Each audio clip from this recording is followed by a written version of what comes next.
I have abused drugs and alcohol for the past 30 years, man. I'm a drug and alcohol lover, and I cannot remember for the life of me or the life of my only child the answer. Tonight, we're starting out our Oscar month covering some of the best films of 2025 that we haven't covered yet. Starting tonight with Paul Thomas Anderson's One Battle After Another. Who is this? I need the greeting code, Bob. Oh, fuck. Well, I don't remember the fucking greeting code because I got a little bit high. It has definitely been one of the most discoursed about films of the year, with its depiction of a radical left-wing group, the French 75, which tries to launch a short-lived revolution against an oppressive U.S. government that's locking up immigrants in detention camps, as well as anyone that tries to defy the government, and is secretly ruled by a secret society of white supremacists based on racial purification who appear to worship Santa Claus and call themselves the Christmas Adventurers. Merry Christmas, Hail St. Nick. Merry Christmas. As well as an interracial, very warped love triangle between a black revolutionary, played by Teyana Taylor, named Perfidia Beverly Hills, a white revolutionary named Ghetto Pat, later changed to Bob Ferguson, played by Leonardo DiCaprio, and a sadomasochistic weirdo U.S. military colonel named Stephen J. Lockjaw, played by Sean Penn. You like black girls? I love them. I love them. Which leads to a mixed-race child, Willa, played by Chase Infiniti, who a lot of the action of the film revolves around. Once Perfidia Beverly Hills becomes a rat and escapes from witness protection after ratting out everyone else in the French 75, and the newly christened Bob and Willa Ferguson escape to a sanctuary city named Bacton Cross, 16 years after the destruction of the French 75, although some operatives are still going, Stephen J. Lockjaw tries to join the Christmas Adventurers, but realizes he may have a mixed-race daughter out there somewhere that he needs to erase from existence. There's an unconfirmed report that Colonel Stephen J. Lockjaw is the father of a mixed-race child. Which mix? Loosely based on the Thomas Pynchon novel Vineland, which was a commentary on the war on drugs and the complete burnout the revolutionary generation of the 1960s had by the middle of the 1980s, with a similar story about a father and daughter fleeing DEA agents that had come back for them at the tail end of the war on drugs, after the girl's mother, who she has not seen since she was an infant, switched sides after becoming unbelievably attracted to a federal agent, and the revelation that the federal agent may be the girl's father. That basic skeleton, of course, is left to the film, but details are changed pretty dramatically by Paul Thomas Anderson, who puts the story in the present day, and instead of the war on drugs, substitutes it for the war on immigration that we're seeing right now. The film also stars Benicio del Toro as Sensei, the most competent revolutionary we see, as well as Regina Hall, JunglePussy, Alana Haim, Tony Goldwyn, James Ratterman, Kevin Teague, and Wood Harris. So let's slow down, okay? My daughter, my fucking daughter left the house. She's not in the house with me, so you gotta give me more information. Lady Champagne and her team have extracted Willa. She's safe. Good. Okay, good. Keep her there. The rendezvous points are the same as they've ever been. The 16 years between the beginning of the story and the rest of the film sees Bob Ferguson becoming completely burned out off drugs and alcohol. Former revolutionary turned paranoid sad sack single father who has smoked and drank himself into oblivion. Willa does not know the true story of her mother and thinks she's a revolutionary hero rather than a rat who died in a blaze of glory. But that is dashed when Stephen J. Lockjaw descends on Bacton Cross and throws them back into the crossfire. In One Battle After Another, Sanctuary City means something a lot cooler than just city officials don't work with federal law enforcement on immigration matters. Willa's karate sensei, Sergio St. Carlos, has actually built a city full of tunnels. In fact, this movie is full of tunnels. Everyone has them. Bob Ferguson, the Christmas Adventurers, there are tunnels everywhere. Risen with healing in his wings, while he lays his glory by, toward that man no more may die. But Sergio has built a whole city that's designed basically as a stop on a new underground railroad. We see this in action, but in the background, as the main focus is on Bob Ferguson's incompetent attempts to rescue his daughter. In fact, pretty much every so-called father figure except Sergio in Willa's life is incredibly incompetent. Are you having trouble remembering what you just read? If it's a straight line, I have a problem. If it's not, you have to let me go. God, there's no way I'm actually yours because I can actually fucking read. When Stephen J. Lockjaw catches up to her, he can't even recall simple sentences he just said. going with the theme that this generation has completely failed and the next generation may have to bring in the revolution. This isn't Paul Thomas Anderson's first time adapting Pynchon. His 2014 neo-noir Inherent Vice became the first time a Pynchon novel was directly adapted for the screen. Seen as a much more adaptable novel than most of Pynchon's other works. Paul Thomas Anderson also made this his most personal film to date, as the father of 4 children, 3 daughters and 1 son with Maya Rudolph, who is African-American and Jewish. It'll be enough to say that Anderson was personalizing a film about a white father raising a mixed-race daughter, but Anderson's oldest daughter, Pearl Minnie Anderson, is actually in the film playing one of the nuns at the nunnery Willa is brought to. I can't do her hair, man. You know that? I don't know how to do her hair right. Well, One Battle After Another was filmed with VistaVision cameras, pushing that 1950s technology to the limit with 1.5 million feet of 35mm film. VistaVision was brought back really for the first time in decades after George Lucas revived it for the original trilogy in the 70s. It became extremely popular again and was revived once again last year when The Brutalist was shot with VistaVision cameras, as well as Giovanni Ribisi, who restores old cameras for a hobby, shooting Strange Darling with VistaVision cameras. It was also used on Begonia this year. VistaVision is a special film technique where the camera rotates the film magazine 90 degrees so it's fed horizontally rather than vertically, like Super 35 would be, which creates a much wider frame and really opens it up for those wide shots. One Battle After Another is up for Best Picture, Best Actor for Leo, Best Supporting Actors for Teyana Taylor, Best Supporting Actor for Benicio del Toro and Sean Penn, Best Director, Best Adapted Screenplay, Best Original Score for Johnny Greenwood, Best Editing, and Best Sound. Why is your shirt so tight?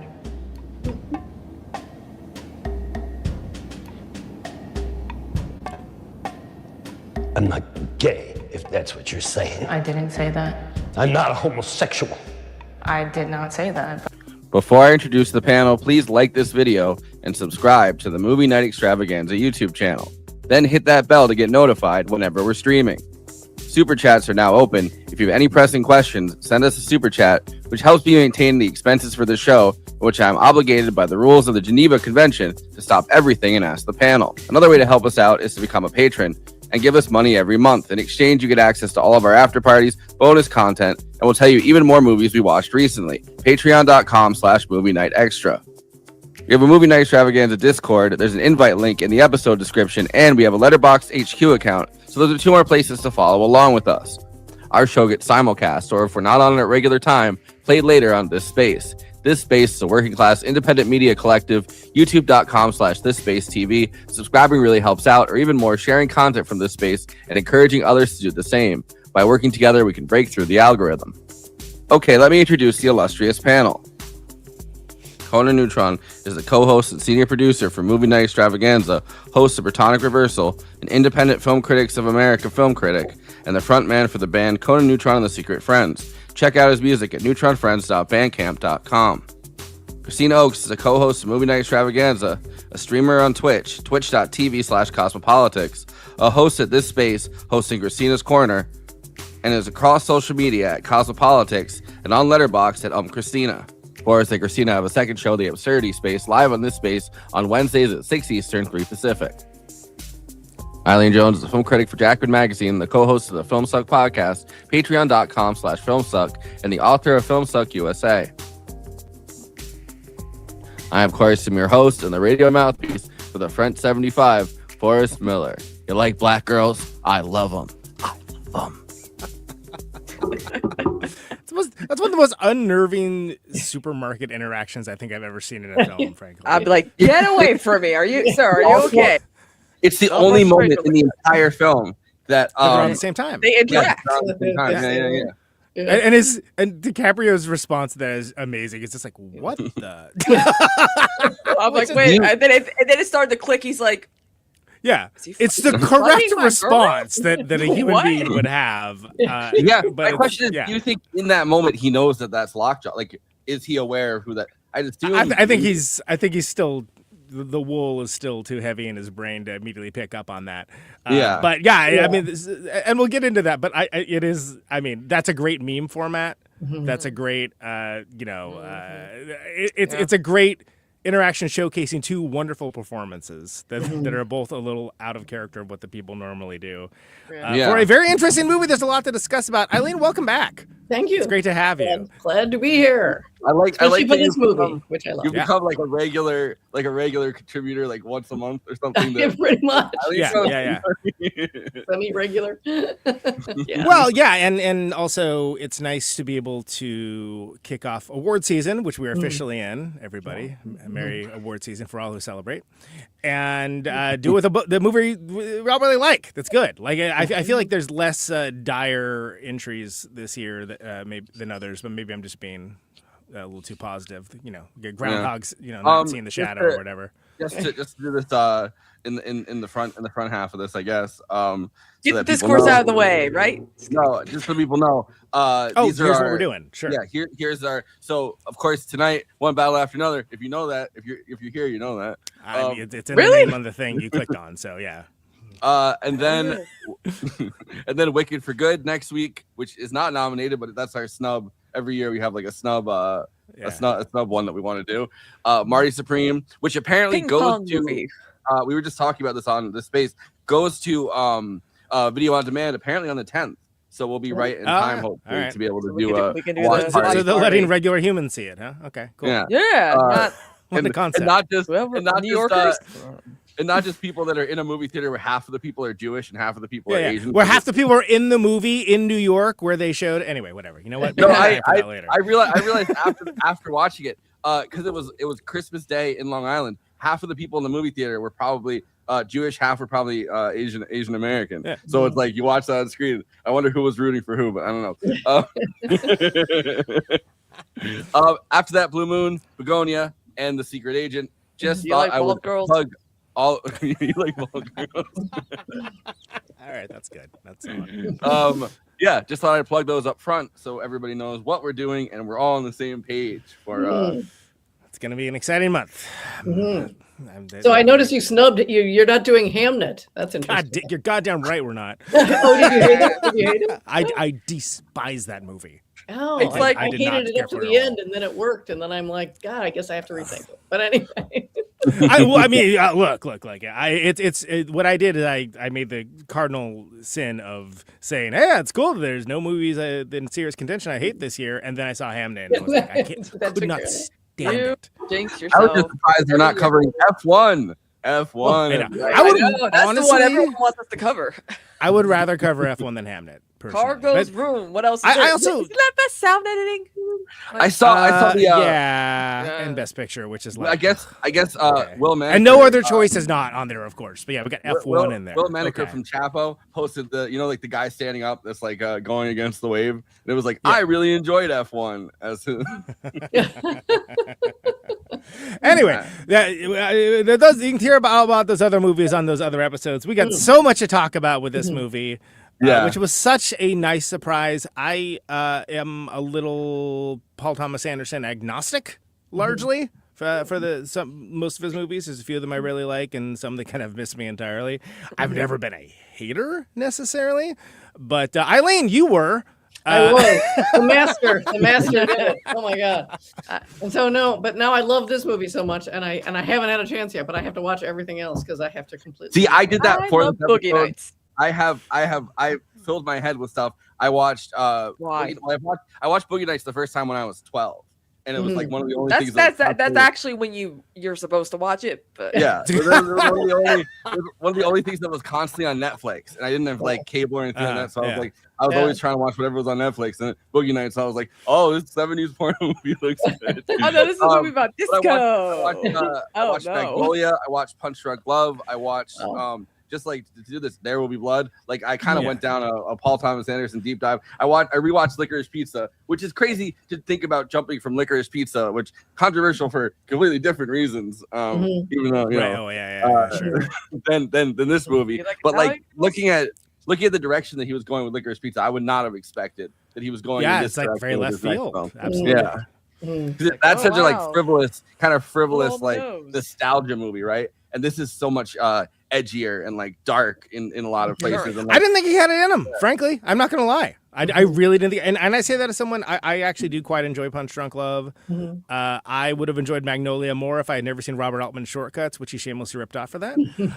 But I've just never understood the veneration for him as a filmmaker, I suppose. I mean, I'm the one person that apparently that just really didn't like Phantom Thread at all.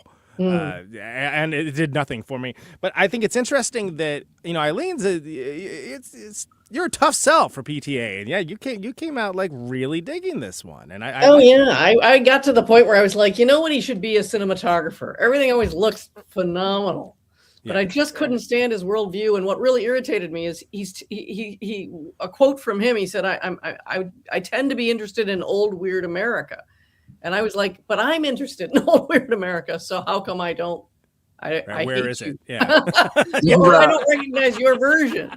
This is a very, I feel like his is a very, at times, right, a very normie look at old, like what he considers old weird is maybe not, but it does make a lot of sense why Altman is somebody that he really fixates on. Yeah, I mean, not just not just because he's obsessed with the 70s and Altman's best work, a lot of it was in the middle of the 70s, but also the fact that Popeye, that's his masterpiece, that's his magnum opus. What are we talking about? But no, but like the fact that there's just these kind of subcategories that he's really into. I mean, like the sexual revolution, but then he doesn't really have that much to say about the sexual revolution per se in like Boogie Nights, right? Like this feels more prescient, I guess.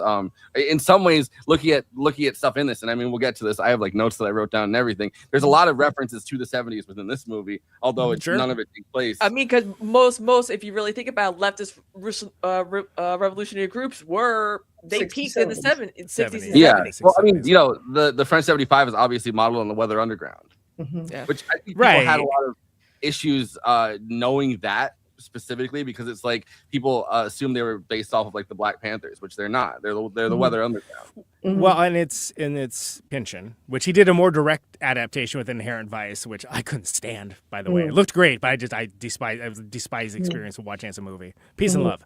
But it's a very loose adaptation of Vineland, which is an interesting book. I'm hot and cold with Pynchon. Sometimes I love it. Sometimes it's like a joyless slog. Apparently, same thing with PTA, by the way. But this one, but I think people get hung up on being an adaptation. I think it's to the detriment of the enjoyment of the movie, because this is very much a movie of the moment, even though it's not of the moment. And I think that's like more so now than when it even came out in the months since it came out, right? Yeah. I mean, now we all saw it the first time in theaters, right? Yeah. Yes. Yeah. Oh, yeah. Okay.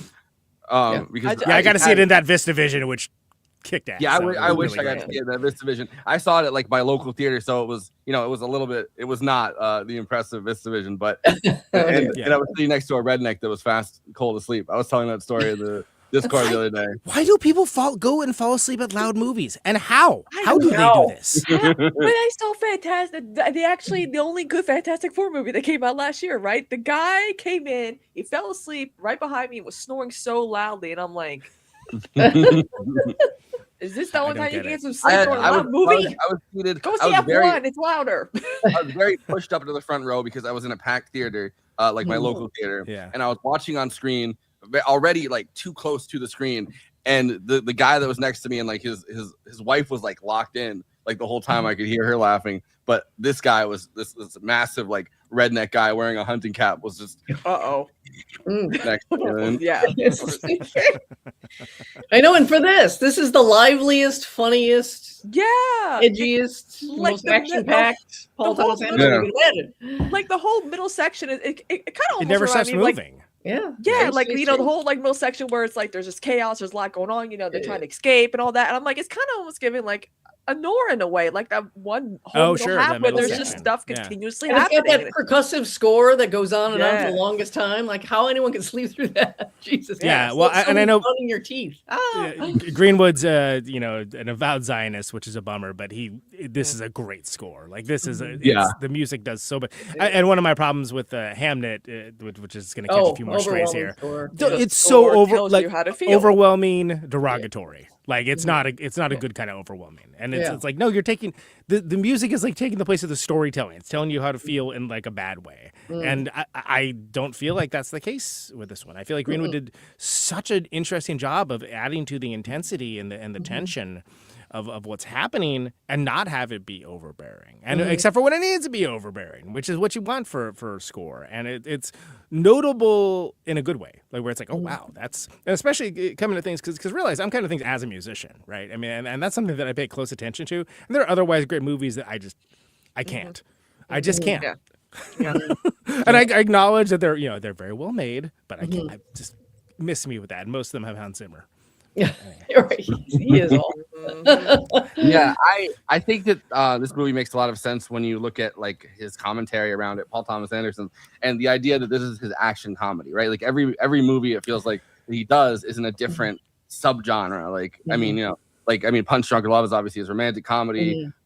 He's done like a more gritty, like No Country for Old Men style movie, obviously, with There Will Be Blood. This is his action comedy. And it makes a lot of sense that he was talking in this interview that I watched about how he's taken his kids more recently to see both like Mission Impossible and like, even like the Marvel Avengers kind of movies. And he's looking at those and going like, oh, I want my big kind of on the screen version of this, which is crazy because the craziest part of this action comedy part is the car chase, which almost didn't happen. They found the kills. And that's when they're like, all right, we need to end this movie. Which is an amazing section. Oh my god! Yeah, just south of Slabtown, it's not Antelope Valley. It's like it's further. It's Monument Valley. No, it's not Monument Valley. It's further down. It's like towards San Diego, but like lower Palm Desert, Indio. Amazing area that has those great rolling hills and having like that sequence, which I'm sure we'll talk about more. Yes, let's. It's really amazing. Like it's so well done and so interesting and unique. Like and I've seen so many movies and so many chases. So many chase scenes. That's what I told everyone. I've seen 10,000 chase scenes. And this, I've never seen anything like it. Nothing has that mesmerizing movement, which guess what that's like?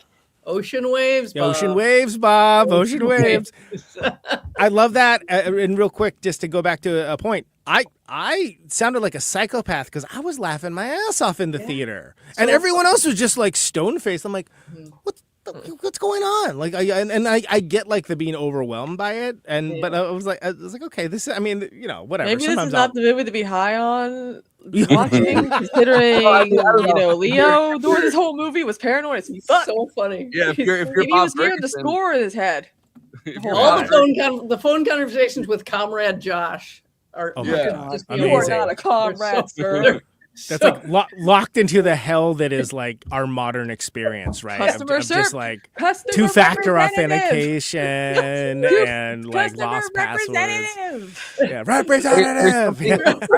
Not to I guess take things into a more I don't know, like whatever direction. But the second that Leo's on the phone, with the picture behind me is of this, and he calls Comrade Josh fucking retarded. That was the moment that felt like such a prescient, like this is a 2025 movie. We're having these discourses about like anti-woke, and he also calls him a fucking liberal. He's like, you fucking liberal, and he's It's like it feels like even that felt extremely prescient. When I saw it, it was the same time that the first round of like LA ice raids was happening, and I assume for you guys it was probably the same. So it like the prescience of it like was overwhelming. Like I left there and I was like left with this sense of like both overwhelming dread and also kind of like exhilaration from the actual movie itself. Well, no, what it captures is the dread, the terror, the horrible, and the ludicrous, the clownish, the ridiculous, which is exactly how we're living now all the time, right? Yeah. Saying, if we were ever going to get taken over by fascists, I just didn't think it would be this stupid. That kind of thing. Yeah. And somehow competent at the same time while being incompetent. Yeah. Well, and that's the Dr. Strangelove as much as the Battle of Algiers of it all, right? And, which is to say that like stuff that was considered high farce and like, well, that's not a laughing matter at the time. But like, no, we're living through that now. I used to write in reviews all the time. Where are our black comedies? Why aren't we just seeing black comedy? We're living black comedy. Why aren't we seeing a huge wave of them like in the 60s and 70s? Yeah, how was war? Really good war black comedy. the Oscars, I mean, not just the Oscars, but like we feel like we're kind of flush with them. I mean, Eddington got snubbed for the Oscars, but Eddington was another one that felt like it really for living in Eddington. Another one I was laughing like a psychopath in, and no one else was. I'm like, what's wrong with you people? Okay, Max, Katie. I know. I was like arguments was a cigar. Also, the way that they chose to write Begonia, there's three big kind of like massive. Finally have arrived. Yeah. Yeah. And the interesting thing to me about Begonia and about Eddington is that Ari Aster actually chose to executive produce Begonia, and then the former Onion writer that wrote Eddington actually produced whatever, vice versa, but they produce each other's films is what I'm saying. There's like a cross hatching. No, and that makes sense, right? Because like if you think about it tonally, like whether you enjoy the movies or not, there's like a common cause like with all of them, which is just like using black comedy in unique ways for this like really effed up moment. Yeah. Should we get into the real quick, Josh from Afternoon Tune, and then the comments. Real quick questions. Eileen Jones owned a guy named Connor Kilpatrick. My guest co said his cousin wrote for Jacobin. Yes, he's one of my editors. Yes, I know him very well. He's a friend of a friend too. I kind of know him as a little bit as well. Yeah, I know him from he used to come on the Jacobin show all the time when I was there. And I do not know him, so Kristina does not. So 3 out of 4 panelists answering that. Narrow casting to one person in the chat. Thank you. We're trying out this new format where I'm going to do 2 paragraphs. We're doing the rotating villain strategy the Democratic Party does with the synopsis. All right, Chuck Schumer, you're up. Go. Hello. Hello. Ghetto Pat Calhoun and Perfidia Beverly Hills. I love the name Perfidia Beverly Hills. I mean, we'll get into it as time goes on, but I adore that name. Are members of a far-left revolutionary group, the French 75.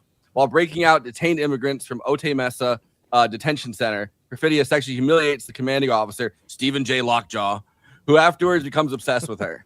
I would too.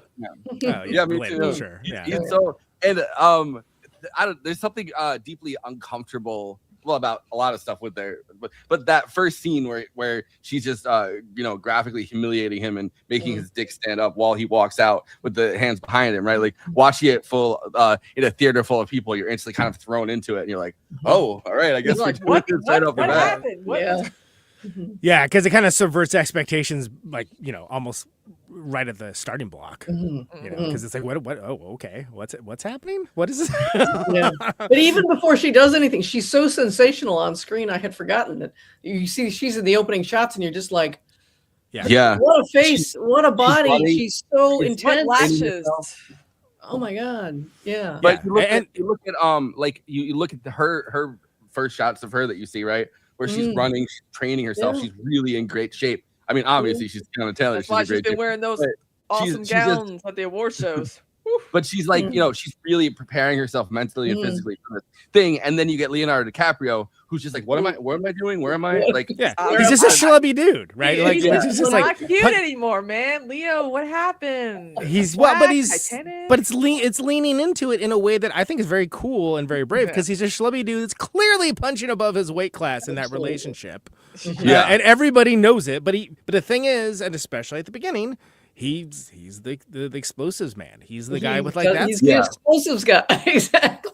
And you get to not only hear about it, you get to literally see it in a very cool sequence. But you also see that even at this, at like his peak element, he's still like a little bit like, what are we doing? What's happening? Like he's still kind of like a little lost. And this is like at his best, right? Well, but you also see the various roles within this revolutionary group where Tiana Taylor goes straight for Lockjaw, like the commanding officer of the thing. And the entire time, Ghetto Pat, Rocket Man, is on the outside of the enclosure that they're in, basically the ICE detention camp. He's on the outside of it shooting, and it's impressive, right? Like he shoots the explosives, and it's like it looks cool, but it's not actually contributing material. Like I don't know, like it adds to a sense of that kind of terrorism that throughout the 70s, especially with explosives and things that really kind of scare the shit out of people. But he's not materially contributing in the same way that everybody else is letting out the immigrants that are in there or putting somebody in. And he's literally just on the outside of the enclosure. He's kind of on the outskirts of this entire revolutionary struggle. And I love, but it's how the thing everybody sees, though. That's the thing. Yeah, I think everybody sees. But he's always behind. Like when he'll start shouting "Viva la Revolution" and stuff, he's always a little late. Like after the moment has passed. You're right. It's like 10 seconds after the moment passed. It's kind of in a way making fun of like white leftist revolutionary types, because it's like we're always kind of like late to the party and we're not doing all the hard work. Yeah, I mean, look at when disability rights activists needed help, who was there to help? Black Panthers. No white folks. Yeah, there's a certain type of well-meaning, leftist-leaning person that is always. This is very well represented in this movie as well. Yes. And what could be more inherently funny than he's I mean, is there anything that like someone who is left-leaning likes more than someone just lighting up the screen with a caricature of bad like? I think that's why a lot of white leftism. folks hate this. White leftists hate this movie. It's like really. I didn't even know that. Really, I don't understand that. God, I mean, like whatever. I Sense of humor.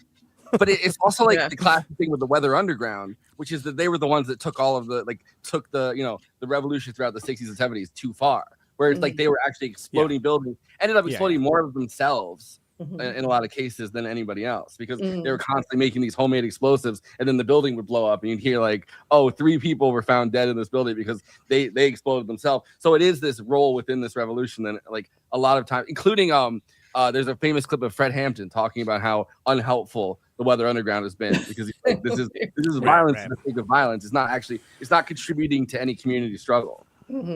But before we move on, I do want to note that I think it's interesting and an attribute to the movie that it's not immediately clear what time period that it is.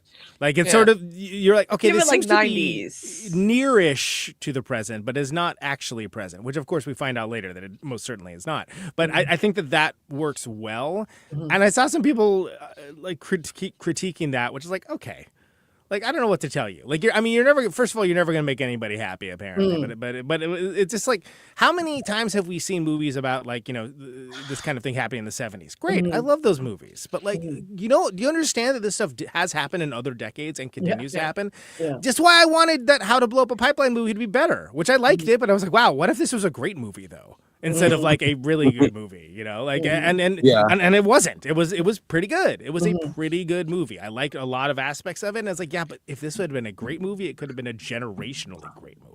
We need General Strike proceeds to rip from Bong after sending tweet. That's like half the people I knew in Oakland. But anyway, that's literally so many people. I'm like, you do realize it could take weeks, maybe months to actually do a legit general strike. Like you can't be doing this shit. It would take way longer than that. It takes like that's why I understand people are like general strike tomorrow, and I'm like, no. That's a funny example of stuff. So because they're thinking back of the glory days of like Occupy, which I was there for that, by the way. But I was like, that's because everyone's already mobile. And you know what? This is a different podcast. Whatever. Let's move on.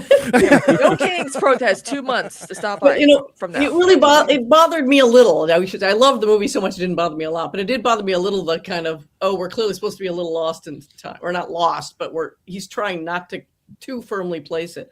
But when I saw it a second time, I loved it. I'm like, no, it's such a commentary on an ongoing pattern that repeats and repeats. Obviously, which is why that line hits so fucking hard. That it's when Sensei says, "Oh, we've been laid seeds for hundreds of years. You did nothing wrong." Yeah. It's like this is in a continuum that goes back, since the days of the first settlers that came here and started displacing natives. Like that, like that's how far back the struggle goes. And just that wonderful moment where Bob is queuing up Battle of Algiers for the 50th time, and know it's the 50th time, and you're just like, oh, he has got us nailed so hard. Yeah, he's dude. Yeah, it's so I again sound like a cackling loon in the theater when I saw that because I was like, that is right on the money, right? Perfect. He's always saying the lines in English. He's like, he's like the revolution. I forget the line that he says exactly from Battle of Algiers. He's saying it along with him saying it in French and English. We are not remotely close to it in the plot summary, but I do want to mention now because I'll probably forget otherwise, which is to say that one of the many things I like about Benicio del Toro as the sensei character is that if you look at like the activities of what's actually happening, it's like when you look at Big Trouble in Little China and you realize, oh, Kurt Russell's the sidekick. It's like, no, Leo's the sidekick. And that, like, he's not like the big revolutionary here. I think it's a little more apparent. And one battle after another that like, okay, this is a guy doing, changing people's material conditions on a daily basis, like putting everything on the line to cause legitimate actions that have real meaning and consequence, as opposed to, again, like you're saying, Eileen, just following the Battle of Algiers for the 20th time and hitting the bong, Well, and just having a network of allies that's everywhere who are ready to act when you need them, and expecting constant defeats, constant obstacles. It just rolls off him. You're just like, no, this is what we should be aiming at. He's so clearly modeling what a revolutionary should be in his quietly humorous way. And it's like Goofus and Gallant almost, right? It's such a profound, it's right after the line that I said, there's such a profound moment where he says, don't be selfish to Bob, because Bob is so caught up in his own, I have to find my daughter. I'm this guy that was in the French 75. He's caught up in the nitpicking on the cell phone. He's caught up in his own story. And Benicio del Toro says, we've been laid siege for hundreds of years. You did nothing wrong. Don't be selfish. And it's like that is such a perfect distillation of like the white savior thing kind of getting healed down by this movie, where it's like, no, you're just one guy. You're asking for help. We're your allies. We're going to help you, obviously, but this is not just your struggle. And again, it's way ahead in the plot summary, but you see it with the network, like with the network of people that are helping them. Like, oh yeah, have you had your medication? Yes. And it's like, say no, say yes, dummy. Yeah, that was beautiful. He's like, what? Which is it's played so well, and again that's collective action, right? That's rather than the individualistic, especially the great man white savior stories, which. The movie's so good that even if it was about that, I still might like it. But the fact that it is a total upending of that is laudable for a big budget blockbuster. This year got a lot of plaudits for kind of like being the death of the white savior. In like multiple movies, right? Like this movie, and then Eddington kind of sending that up, where it's like the actual struggles going on outside with the the protests, and then also we go like so there's a bunch of movies that kind of did that kind of send up about time. Overdue. God knows. So Pat and Perfidia become lovers. I really like that the first person in this movie to say you like black girls is Perfidia Beverly Hills. She says to him in the car, "You think you like black girls? You like black girls?" And then he's like, "I love black girls." He's just pumping on adrenaline. When Lockjaw catches Perfidia planting a bomb, he releases her after she agrees to his demand to have sex with him. It's such an interesting. He says to her in the bathroom when she catches her, he's like, "I don't care if you plant that bomb. Like, I don't care what you destroy. It's like I'm trying to fuck." Which is like, isn't this your job to care about that? Yeah, but but it's also she's always in control. She's that, and that's something that I feel like the quote unquote discourse about it. It's an underwritten character, blah blah blah. It's like she's in control in every situation. Does she always make the quote unquote right decision? No, definitely not. But pretty much never. I support black women's rights and black women's wrongs. Especially hers. Which is what makes her a complex character. How you could think that after the letter is read at the end, even if you're somehow thinking it early on. Once the letter is read, it undoes everything. How much was youth and the sheer hottitude of being a revolutionary, which you see all over the place. The skaters who are just in a state of ecstasy. It's like, yes. Yeah. And poor Bob stumbling after them. It's just it's no longer an ecstatic process to be a revolutionary. When they're doing like the parkour, and he just eats it so hard. Again, howling, laughing in the theater. Oh, I was dying. I was like, that's amazing. That's like, like when you lose in a video game and you just like get got. It's like, oh no, I ain't getting around that. Another time that's like another time that's so apparent on screen is between the head nun at the nunnery and Regina Hall's character, where she's clearly like on her last legs. But then the one nun is like, I got tired of this shit a long time ago. And she's and like you can sense the Regina Hall. I don't. Do we even? I think we had find out her name at one point, but her character, Leandra? It's something unlikely. Yeah.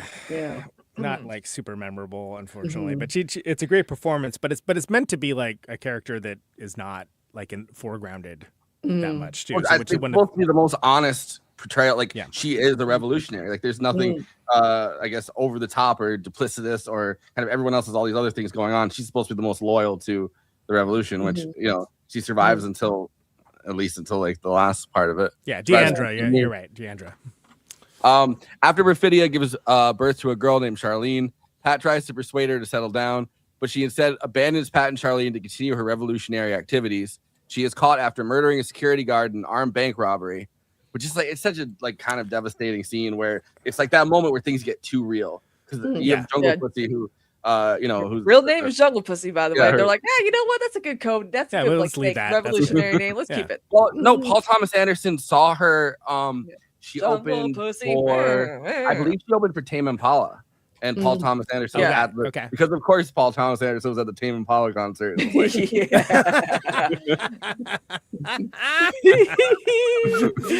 Good representation of Sacramento, California, just getting downtown blown up. By the way, that is Sacramento. Again, maybe squint hard enough, you can still see Lady Bird hanging out. But yeah, so what if Lady Bird's by the car? Exactly. Whoa. Some amazing fucking helicopter shots throughout that. This car chase scene is intense, and it's intense because it feels real too, especially when they crash, and it's like, oh yeah, that's anyone coming away from that's coming away with some serious neck problems. It doesn't feel like cartoon violence at all. Well, you especially feel it because it violates the rhythm. You start losing your sense of what you're doing because it's so mesmerizing.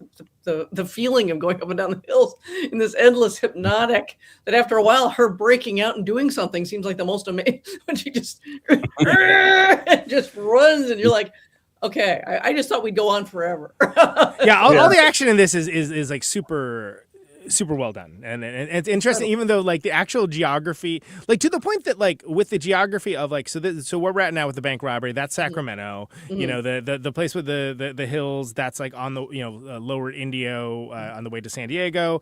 Where they live is Eureka. It's Humboldt County. So like the geography of California being a state, this 2/3 the East Coast size. Like none of that stuff is remotely close together, by the way. Yeah. But you never question it, and you never question it because the storytelling is so strong. Well, and then the Bacton Cross, the actual village of it is El Paso. Yeah, it's El Paso. Yeah.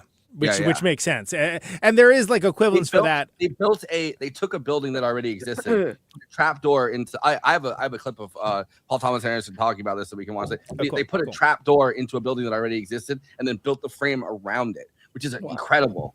They built like they pretty much just rearranged an entire building for that scene, for that sequence.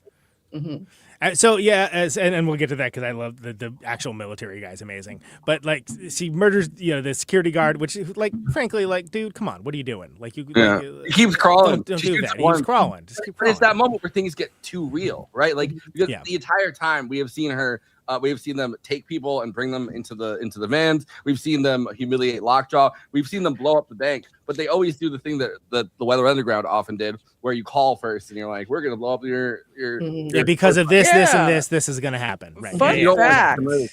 I did a quick little research. Most of the Weather Underground members are still alive and well in their 80s. Yeah, well, there was the famous thing where Bill Ayers from the Weather Underground. Yeah, he became a professor. And then and they kept going on, Obama's best friend, Bill Ayers, which on the other side of that, right, is so fucking funny. It's deeply hilarious. It's like, Weather Underground, like remember notice leftist revolutionary Barack Obama. Come on, Barack Hussein Obama. I think that was the first time I heard of the Weather Underground as like when I was like a lot younger was Bill Ayers. I just knew about like the Patty Hearst thing. That's about it. Well, that's the SLA. I have something to talk about with that actually. But I want to say. Lockjaw arranges for her to avoid prison in exchange for the names and whereabouts of key French 75 members. Perfidia enters witness protection, while Lockjaw uses the information she provided to hunt down and summarily execute her comrades. So one of those things is the SLA shootout, the famous one that killed their leader. I forget the name of their leader, where it was a building in they threw a bunch of those like flash bombs into the bottom of this of the building, and a bunch of the SLA members that had kidnapped Patty Hearst were stuck under the building, and the building caught fire, and they were still trying to shoot while the building burned, and then obviously the building fell and crushed them all. But the Wood Harris scene, where Wood Harris is is shooting out from under that building. That is an exact replication of the SLA shootout. Mm-hmm. Yeah. Well, yeah. So it's interesting to see those kinds of tableaus and the sort of historical elements brought into this narrative fiction in such a way because it does feel very real. One of the reasons why is because it is pulled from actual real events. Yeah. It's just not trying to biopic those events. And also, too, not to say anything, but I mean, I did some digging, and I've never really seen much of like government, feds, whatever, killing like white supremacist right wingers a whole lot. It's mostly just like attacking like the left wing militant groups. Yeah, it was actually a big deal in the '60s when I think it was cover for all the other stuff that they were doing, but Lyndon Johnson asked Hoover to go down south and start arresting KKK members, and Hoover was like, "Oh, I don't think that's really what I want to use my resources on." He's like, "Come on, they're killing people. You got to go down and do it." And it's like killing white. Hey, white allies were getting killed too. Well, so he really reluctantly went down to Mississippi and Alabama and made a show of like some of those Ku Klux Klan members getting, but he's like, the sheriffs aren't talking to us. And it's like, I wonder why, Hoover. I wonder why the sheriffs. Also, half the time, a lot of those like Ku Klux Klan members were getting killed by like their own like other like Klan members and shit like that too. Which is funny. They've always all had the same beef that leftists do, where it's like a circular firing squad, where people are like, "Oh, well, you're not racist enough." Right? Sometimes I doubt your commitment to racism. Yeah, okay. Sometimes I doubt your commitment to racial purification. Exactly. Well, and that's so. Again, newsflash, everybody: FBI not always even-handed. Let's put it that way. Really? We all wish it was Dale Cooper and Scully and Mulder, but it isn't. There's been a lot of stuff written about Hoover being like mortified by the idea that he would have to go down south. He's like, I don't want to go down there. Down there where the I'm a closeted gay man. What do you think's gonna happen to me? Yeah, exactly. Right. French 75 member Howard gives Pat and Charlene stolen identities, Bob and Willa Ferguson, while Perfidia leaves witness protection for Mexico. I love, by the way, after we talk about this, pass it off to Kristina. But I love this pussy don't pop for you. After. Because good job, Perfidia. That's what sets him off. This very nice witness protection house, which it always is, right? Like it's this these days, it's like a suburban like house. Fellas, like, you know. So they put her into the suburban house, and then he comes in and he takes the fucking the battering ram, which you already know he's completely rogue for a lot of this movie. But he just manages to keep it low key enough that nobody really, until he tries to join. He just punches above his weight class. That's where he goes wrong. Because if he didn't try to join the Christmas Adventures, everyone would be like, "Well, that's just old Lockjaw. That's just old Greg Bovino Lockjaw." But it's Joe Arpaio, right? And it's more of a direct reference in Eddington. But like that's like it's like this the functionary like legal or law prosecuting official going above and beyond their station, usually to great acclaim by people that want people to be persecuted, and then becoming like a figure of interest. But there was no way. I think there was no way for anybody to know this because he's obviously a Trump 2 administration official. But that Greg Bovino guy that they sent to Minneapolis he has the same walk as and look, he has the same and look. Very Semitic too, no less, which is why they took the social media from him. He has the same voice as Lindsey Graham a little bit, so that's kind of the thing. But they when that guy was fired, or he's supposed to be put out to pasture pretty much by the Trump administration, everyone was sharing the lockjaw in his office. Make sure. It's talk about. I mean, like how awesome is it that like a movie release this new can be that relevant to the news for like meme stuff, where it's like, wow, that goes to show you just how dead on it is. Where it's like, oh man, again, it's depressing too. Don't get me wrong, but. But Kristina, pass it off to you. But this is the moment of the great. I don't want to do your dirty work. The Steely Dan drop. Sure, yeah. So, 16 years later, living off the grid in the sanctuary city of Vatican Cross, California, Bob has become a paranoid stoner, which, if you think about it, is not a good idea considering there's always probably could be someone trying to find him. I don't know why he thought that it was a good idea to be a stoner when he's got a daughter to take care of, but he is very protective of Willa, now a free-spirited teenager. who resents his substance abuse and has led her to believe Perfidia was a hero. What do you guys think about that? About keeping this idolized vision of a mother that she doesn't even know? Yeah, I mean, I think it works, and it makes sense because he really does love her. Yeah. Well, he loves them both, but he really it becomes like a symbol of like Perfidia is like everything that he couldn't be, and he knows it. Her mom says that. Which is amazing, which is like basically you ain't shit. I can't remember the exact quote, but like it's like you're not built for this. And in his heart of hearts, he knows that that's true. But it's one of those things where he wants his daughter to know her mother, and you know, it's an interesting dynamic because any teenager is going to naturally rebel against the parent. And this is a very interesting situation where he has every right to be abjectly paranoid too. She's a runner, and you a stump. Is what the mom says. There we go. That's that's woof. But I mean, also, where's the lie too? Good usage of Humboldt County. Backton Cross is Eureka Arcata, and one of the reasons why is because there's so much greenery. There's so much greenery. If you've ever been there, that's indoor, by the way. That's where they have the redwood forest. Yeah. And you just feel the redwoods everywhere somehow. Save the redwood forest. And it's so well utilized here because it also was, until it was even medically legal, let alone state legal in California, it was also weed country. So it's very much in character for him to be there. And there was also a lot of people that were those kinds of folks that like that. They could go up to Humboldt just far enough away that you could hide. So it makes sense. He has that great, we'll get to it, that little trap house exit. I love that. I always love secret passages. Secret passages. But as far as the relationship between father and daughter, you get like a good handle on it like really soon. He doesn't want her to have a phone, which of course, sure, how's that gonna work out? They also introduced those cool noise making devices that like when you're in certain proximity, like it's very low tech, but you're certain proximity.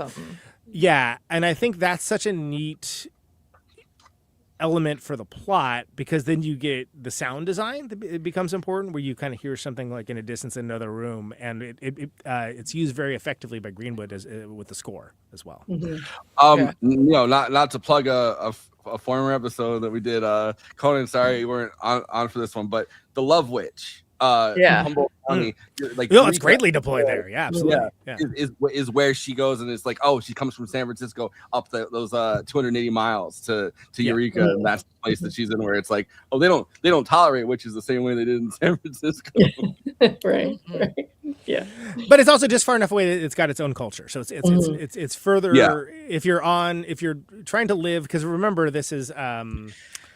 They're stolen identities, right? So Bob and Willa Ferguson don't actually exist. Pat and Charlene are, leftist witness protection, basically, right? But it's a great place for it. Even if you don't have that framework of knowledge of like what that area is to California, it comes across very quickly. So, Eileen, sorry, I kind of dominated that one. Any thoughts? I don't know. What was I was just going to say, it just seems so. It's so much part of the comic persona of him being a very loving dad, but not really knowing how to do that super effectively. And so in every way, of course, he's just going to try to bury that fathoms deep because he doesn't want to hurt her feelings, and he's trying to protect her. So he like grills the friends in such a hilarious, heavy-handed way, and then they're they them. Okay, cool, homie. Are they bro? Are they transitioning? I just want to know. It's so leftist revolutionary doesn't transphobia. What's going on here? Well, I don't think it's transphobia. I think like it feels like he wants to do the right thing, but he's just like two clicks off from it. That's like, no, stop doing that. But it's in such a like well-meaning way that it's it's all well-meaning. And then there is plays the same thing with his original relationship with Perfidia Beverly Hills, where he's trying to teach her how to create one of the bombs, and she does. It's an exact version of the scene where she's like, okay, you put your hands here, and that she's teaching him how to hook up with the black girl, and it's within that same thing where he's around her trying to continue to do the bomb, to set up the bomb while they're hooking up. Right. So, and I think it's well done. You get a lot of background for what their father-daughter relationship is very, very quickly. And you don't need it, like, explained to you by anybody. You know, wait, you're telling me that ... You know. Just not to miss this scene here because it's in the chronology.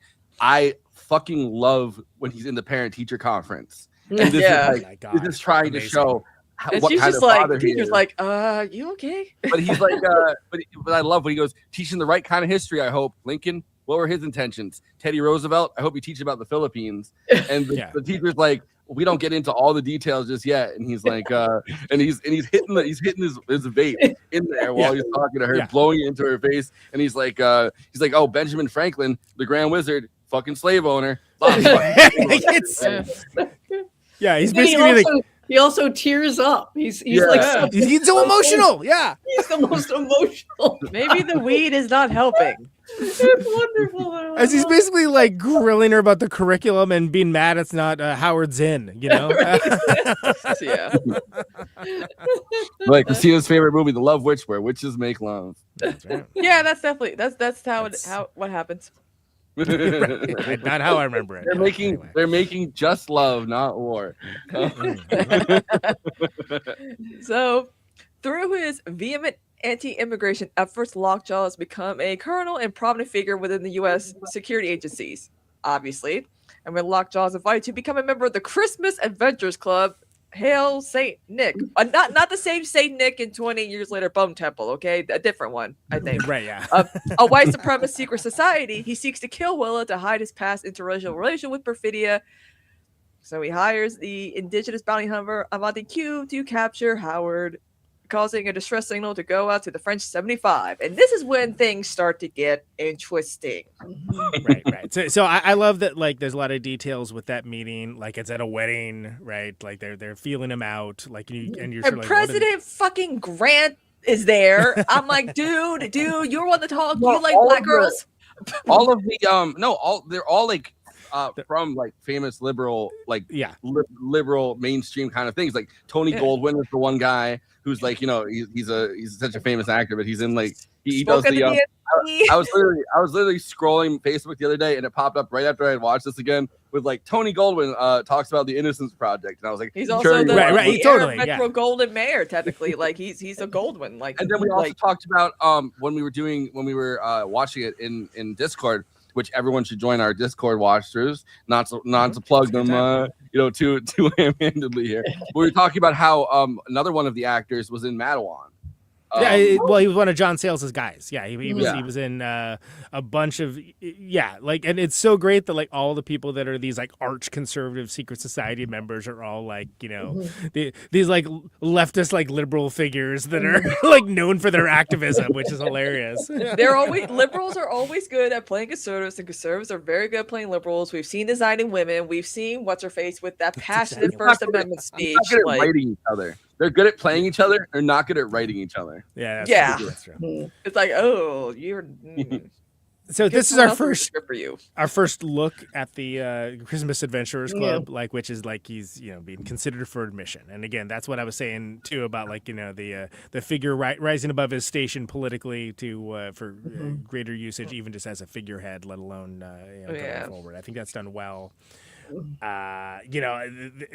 don't know exactly what it is at this point, but like, well, I got some context clues. It's probably not great for anyone that doesn't look like these guys. I have two notes here that I highlighted. So the first one is one of the first things we hear Tony Goldwyn's character say to Lockjaw is, each and every day is hand-to-hand combat and the spread of uncontrolled migration, isn't it? And he says, you want to save the planet, better start with immigration. And he says, you said that. And Lockjaw's like, oh, well, I guess I did. Yeah, that's true. Like, he's not even like, he's awed by this. And the other line that I had written down is, I don't think I'm being immodest when I say joining the Christmas Adventurers Club means that you're a superior man. No, not the best man, the most intelligent or the wisest. It just means you're superior to other human beings and you'll never want for friends. Mm-hmm. Yeah, that speaks volumes, doesn't it? Where it's like, think about the attitudes of these goofuses in charge right now, right? Like it's the same principle. So yeah, hurts a little too much because it's a little too close to home. Yeah, and there's something so stupid. The level of stupid is so wonderfully expressed. Like when he thinks he's made it. Sorry, skipping ahead in plot. When the Lockjaw thinks he's in, and he shows up in that awful outfit, which is a blue blazer with tan pants, and he's just got some sort of awful would-be ex-Yaley. I don't know what he's trying to be. This preppy. He's trying to fit this new image as he has of himself, and it's always just the worst. It's just like the blandest and the worst and the most embarrassing. Like, and they no just riz, man. They just nail it. They're like coming into that home where Alice is, and she's going to make him some kind of pancakes, and you're just like, yeah, this is this craving for a kind of bland that you're like, really, you're ready to slaughter people, do all of this. Well, you see this exact thing on. I don't believe that a lot of these are real people. I can't believe that a lot of these are real people. But when you go on Twitter and the people were like kind of within the outskirts of the administration post these AI, like these very creepy AI generated images of this blonde white family at like a Thanksgiving table that's clearly supposed to be Norman Rockwell-esque, which is funny because of what Norman Rockwell represents. Look what they took from us, and I'm like, they didn't take this away from you. You can do this. It's still here. You can have that. You can have You can have 8.5 kids. Like, what are we talking? Yeah, no one's stopping you. Unfortunately, wish I could. Yeah. One other thing for this scene. Just quickly. Well, I was gonna mention that scene because I'm not gonna remember it later on. That's that house that's in that later scene is based off of one of Ronald Reagan's actual houses. Oh, yeah, of course it is. Yes, of course it is. And it's perfect if you stop and think about that. Yeah, it is. The other thing I wanted to say. I like have random things that are written down on these notes, which I never do. But I mean, I always write notes and then forget them, so I'm happy I'm remembering them tonight. But there's a moment where Lockjaw's mask kind of slips in this thing, and you realize what a fucking weirdo he is, and everyone around him realizes what a weirdo he is when he says, "Well, I did purchase a jet ski. It was an evolution of the old hummingbird." Like, dude, be normal. The dynamite off in 235. It was defective. I abstained from payment. I do it again. And Tony Goldwyn's character is like surprised, he's like, okay, like that's not what I expected. That's out of left field. It's like very why are you telling us this? What does this have to do with anything? Are you racist enough or not? That's all we want. Yeah, look, all I want to know is do you hate minorities, okay? Do you hate black girls or do you love them? I hate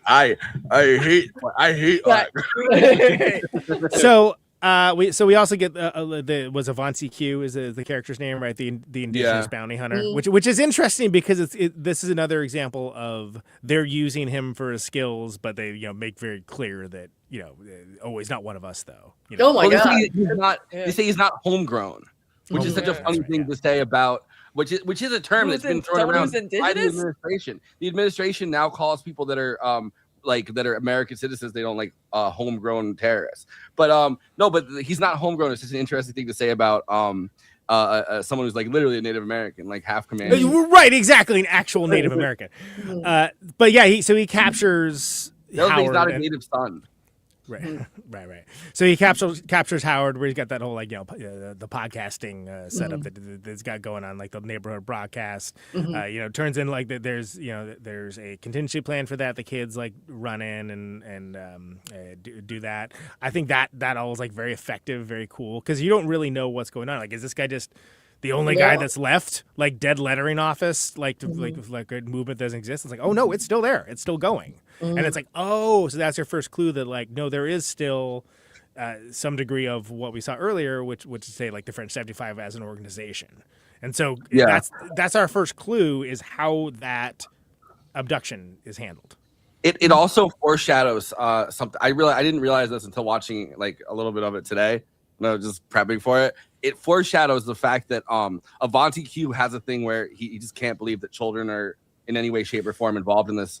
So the two kids that are sitting there literally watching the house across the street, which I mean, I'm sure I wouldn't either if I was, but he's supposed to be like this tracker that kind of knows where people are going before they do, but he's unable to really guess that the two kids sitting on the corner watching the house are perhaps people that are going to run in as soon as the guy's taken away. And he's got a code too, and that's important for later. Read out the code. Yeah. That's very important. And yeah, then he gets the freaking guy who's an actual military dude. I forgot his name already, but it's like where you're like, wow, this guy looks.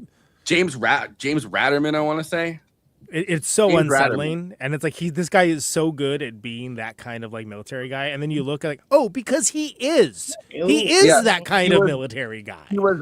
We looked at this. We looked this up during the Discord, which you got to join our Discord, Movie Monsters, and I'll keep plugging it every time. Something happens. He was and still kind of is a Homeland Security investigator. That blew my mind. Yeah, because he's got great cop eyes. You know what I mean? Like it's just he has that look of like, oh, okay, all right, I know what this. So he still has a we found his business. He's a security officer, and he still has a business where he advises on doing stuff like this. So PTA went method on this one. That left me with the question, like, how much of that was improvised? I don't know, but like some of it has to be. He just told them like, oh, is there a dude who got interrogated? Didn't even tell him. They told him it's a documentary. Yeah. That's dark. Just show us what you do. Yeah. Nah, he's the wrong color. It would never work. Oh. But he's like, you know how many times people sit across from me and say they don't know? And he goes, I don't know. Yeah. And it's so creepy in that moment with those dead eyes that he's looking at her with. Dead eyes. Yeah. Anyway. So Lockjaw sends troops to Backland Cross using an immigration and drug operation as cover. Wow, that's totally a thing that doesn't happen here at all. Yeah, the finger licking chicken. The finger licking chicken factory. Yeah. So French 75 member D'Angelo rescues Willa before her school dance is raided. While at home, Bob is warned by the French 75 about Lockjaw, whose men then raid his house. Okay, so real quick. Something that I noticed on this last viewing is that how it's set up is it may look like it's going to happen like any second, and there's a disparity between like what Bob's doing to escape and like them coming to the door, so that when you don't know, you're like, go dude, go, what are you doing? Like it builds this incredible go, and then it looks like there's and it's so effective, and and even when you know, it's still like, oh man, is he gonna make it? You know, like it's. I don't know if any of you guys have ever experienced one of those flashbangs. It is the most disorienting sensation that you'll ever have in your life. But because if you're not especially if you're not ready to get raided, because I've been in a raid situation and gotten arrested in a raid situation, and the flashbang, like it's still in my mind, like. I could just feel like I was like, the fuck just happened to this house? There's this giant bang of light, and it's like it's so disorienting. Which is meant to be. That's the point. Yeah. But incredibly effective scene, especially because of the non-chronological. Well, hey, I mean, take a hint, everybody. Come on.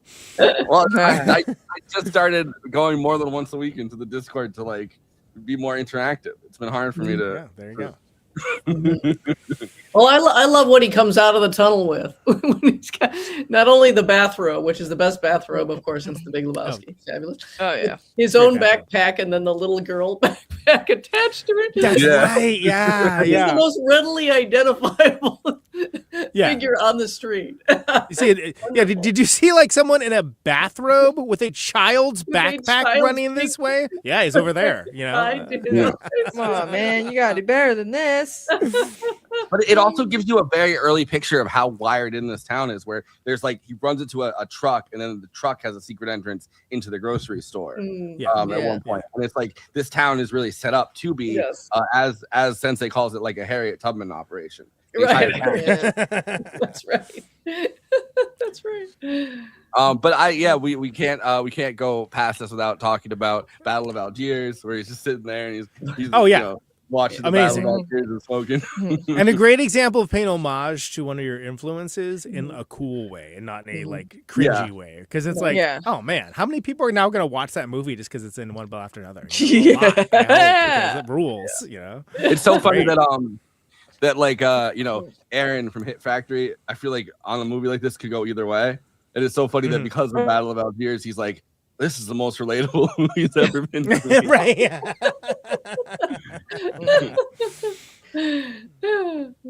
So then Kristina, go ahead. We got the. So escaping through a tunnel, Bob tries to coordinate with the resistance over a payphone, but cannot remember their greeting code. Okay, so let's pause here because wow. What time is it? And for me, this may be the moment I'm like, okay, this movie is great. This is better than good. This is great. Yeah, because old boomer liberal trying to appeal to like the kids, that are a bit more like radical and PC and like. But the guy on the phone the guy on the phone is a 40-year-old, and he's like this guy. He's like the same age, and also like again, we are all locked in this hell of IVR systems, 2-factor authentications, lost passwords. It went to your junk mail. And the fact that his daughter's life is on the line too, and it's played out so well because this is a comedy bit, right? This is a comedy bit. But it's played out like for dramatic tension. Sir, you're triggering me right now. Like, noise triggers. Fucking noise. Like, what is this, a DSA meeting? What's going on here? Yeah, exactly. Real people's front of Judea versus Judean people's front nonsense. Where it's like, oh my god. I don't think we should clap anymore. We should. Yeah. Or... Can't leave the room fast enough when it gets to that. Jesus Christ. I'm getting mad just thinking about it. The line that he says where he's like, you're supposed to be a revolutionary. You're so bad at talking to people. Right, yeah. I forgot about that. Yeah. That's right. That's a great line. and I also, it's a little bit later, but I love Sergio going. He goes, you got me on this real fucking nitpicking shit, and then Sergio's like, that's some real nitpicking shit, Bob. He is so fucking like. I was ready for him to like snap in this movie, but he's like never does. Never. Oh no. Speaking of which, let's bring in one of the best characters of this movie, which of course Benicio del Toro as Sergio St. Carlos, right? Benicio St. Carlos, Willow's karate teacher and community leader, helps him while evacuating immigrants via hidden passage.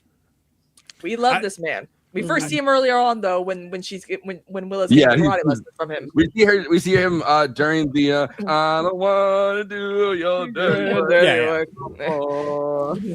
Well, and you get that great entry point where he like crashes in and he's like, trying to not be seen in the windows and this. Oh, you got a gun? You got it? And he's like, hey, take your shoes off. Like it's like he's very so calm. He's so just like, hey, we got this. There's a procedure. We're just gonna do this. Someone said he wins the race. What are you, the hair? What's going on? He's the epitome of cool from the very beginning, and it's so deft and it's played so well.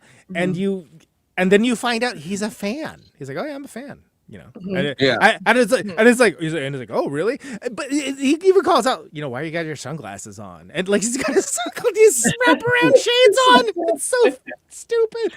At night in a car. I wear sunglasses at night so I can. There's nothing. You're making yourself more noticeable, dude. Like, what are you doing? But it does feel like there's these certain touchstones, I guess, because he's not aware of the depth of Sergio St. Carlos's activities in this arena, right? Like he's not like they're not fully tuned into each other. His kid's karate teacher. Yeah, he automatically goes to Sensei thinking like this is a guy that might have like the karate weapons gun. Like that's his. He's like, no, I got a whole underground operation myself, son. Let's go. So the first thing he says is like, I was a member of the French 75. And Will and I, we just got away, but this is who I really am. And that's when he's like, I'm a fan. Like, he's so excited in that later scene where he's like, it's not every day you get to rescue a 75er twice. Mm-hmm. Totally. And again, this goes back to what I was saying earlier about, Leo being in the Kurt Russell and Big Trouble in Little China role of like thinking that he's like the main character. It's like, no, you're absolutely the sidekick. You're absolutely because so he. And the plot summary here is being a little reductive because there's the great scene where you see the raid, right? You see the raid that's going on. Like a long shot. While he's trying to charge his phone.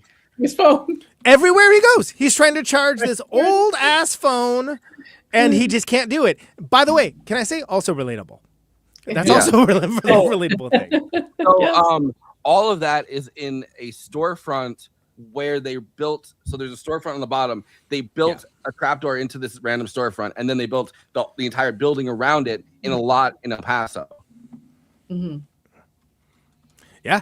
And that's great because you see, like, they're just going to work. They're doing the thing that they're doing the thing that they need to be doing to like make sure these people are safe, right? And like that's it works so well because you see the incongruency of him just being all he cares about is getting his phone charged so that he can like and the whole thing is funny and again it just brilliant use of rhythms throughout this film. You know, so while Leonardo DiCaprio is all in a frenzy and dashing around and being hapless and making a lot of noise, you've got this slow, steady thing happening. It's a very long sequence. This is many phases of this sequence, and it just keeps it going so admirably. It just gets very long while you're watching the same kind of rhythms play out. Well, and you watch them. They run in. There's like a shot of them running in, and the camera goes back behind them. A tracking shot of them entering this store, and then Sergio St. Carlos isn't even talking to Bob. He's talking to like one of his kids. I think is on the phone. He's like, "Get off the phone!" And Bob thinks he's talking to him behind him, and he's like, "Oh!" He like drops the phone. He's freaking out the entire time. He keeps blaming Sergio St. Carlos's phone. He's like, "Oh, they're tracking your phone. That's how they found me." Like totally illusionally. Like, dude, you're making a big scene while trying to escape. What are you talking about, man? So they enter, and then so they do the tracking shot out. They go out through that trap door into the above apartments, and that's when you see he's like, "Oh, we got a little Harriet Tubman situation," and you have an entire line of migrants who have been in this town that they're helping escape into like the tunnels or whatever, and then for pulling further back into Sergio St. Carlos's apartments where his family is, and everything's rushing around because he has this entire thing going on while Bob's story is kind of going on. He's just trying to find his daughter. Right. Yeah. It's so good. I don't know who you are, and I don't know what you want. It works so well, and there's so much happening, and you're right, Kristina. You mentioned it being like all that kind of long shots, like the camera like moves like in, moves out, and it gives you a real sense of continuity for what's happening. That this is like a fluid situation. There's action happening outside, there's action happening like inside, so on and so on, and it keeps opening up into more and more people. So not just the people he's saving, but he's got all of these family members in further rooms. Yeah. And meanwhile, he's just trying to call this guy and like get say the password, which is just like again played for a comedic beat is just it's so good. It's so good. And so then so he finally gets it, and then we get that great, and he gets his gun because he's like asking for a gun. He's like, "You want a gun? Fine, I'll get you a gun." And he gets him a gun, and then they break off to he sends him off with the kids, and we get one of my favorite sequences in the entire movie. Where's the Viva la Revolution? And then you get what do you get? This. You get the fist. That's like perfect. He goes into the door and the carpet rolls over. Perfectly. But it's the second time where he's in this ecstasy kind of where he like the first time is obviously in the very beginning when Bob is running away from the ICE detention center or the detention center, and he can't help it. He goes, "Viva la Revolution!" And they're trying to pull him back to the car. And then there's that second moment where he's overcome with this like this solidarity and like this sense of like this sense of mission or the sense of purpose for the first time, and it's like Viva la Revolution, and then you see Sergio St. Carlos do it from there. And it's so good. Fist, door closes, carpet rolls over door, and I mean I was like, that is the coolest thing I've seen in a movie all year. Like it was just it was funny, it was badass. I was like, that's my favorite GIF. We also quickly talk about going a little bit back. He calls in the Greyhawk 10, which is one of the funniest parts of this, where he's like he reaches the breaking point with the guy on the phone, and he's like, "I'm calling in a Greyhawk 10." And he's like, "You're calling in a Greyhawk 10?" Like, "I'm calling it," which I guess is like code speak for speaking to like the next highest up person, like speaking to the manager, like pulling a Karen and being like, "I want to talk to your manager." It's a speaking to manager of Talleyrand, who's the guy when you see the SLA scene where it's like Wood Harris, shooting the gun, he manages to escape behind the house or whatever, and you actually see him escape during that sequence. He's like the one person who escapes from that. and doesn't get burned alive in the house. So it's like he's the last person that's kind of working from this moment besides Regina Hall. Oh wow. Okay. All right. Close out of this piece. So while fleeing with Sergio's students across rooftops, Bob falls and is arrested. Hilarious. Amazing. Again, another perfectly timed bit of physical comedy. And he's barely keeping up. They're doing parkour. Yes. You know, like it's sort of like he falls 40 feet like he's Buster Keaton. Somehow does not get hurt. Gets up, staggers, or gets tased. And gets tased within seconds of like they knew, and they're like, "Oh man, he got arrested." In role-playing game terminology, you rolled a 1. You know? It almost takes you by that kind of what's about to happen because of just kind of how they've set it up, but it takes you by surprise that it's off screen. The taser hits him and goes, and then it's literally like you can put the Pac-Man hitting the ghost sound effect. Yeah, exactly. Super Mario dying sound, whatever. To pick your video game. No, it's perfect. And again, props to Leonardo DiCaprio. I don't think I've ever seen him do that level of physical comedy, which is he's got that sequence in Wolf of Wall Street. That you know what, you're right. That is. Oh God, yeah, going. So funny. That's all right. He's got the good. He should do nothing but comedy. When we talked about, I don't think that this is the case in this movie, but when we talked about Wolf of Wall Street, he did those stunts himself as he fell down the stairs. They're not letting Leonardo DiCaprio fall off a building. No, not at this point. No, exactly. I think his last will and testament filled out first. Kristina, you wanna hit us with the last? So Deandra takes Willa to a convent of revolutionary nuns where she is told the truth about her mother's betrayal to Quaz, aka she's a rat. She sold out like some black revolutionaries have done in the past. Yeah, exactly. Don't be mad at the movie. That actually happened. Yeah, why? This is the problem. Why people are mad about the movie? Like, oh, this is the most stereotypical portrayal of a. I'm like, shut up. But they get the other guy, the Billy Goat guy. He rats too because they threaten his sister. They push. They know how to find a pressure valve. Yeah, what makes it terrifying. They found an actual guy that does that, which is why I wonder. I wonder how much of that, because Paul Thomas Anderson famously lets people kind of create their own characters and lets them improvise from there. And a lot of times, that was I have to wonder how much of that guy's thing is just him, just that guy. Yeah. Scary, scary stuff. Can I make Conan Viva la revolution, Bob. I'm the whitest dude you know from Oakland, but yeah, go ahead. I did used to live next to Ryan Coogler. I mean, we both live in East O. Oh wow. One thing is before Conan takes us home through the last 3 paragraphs. The last 5 hours of this movie, yeah.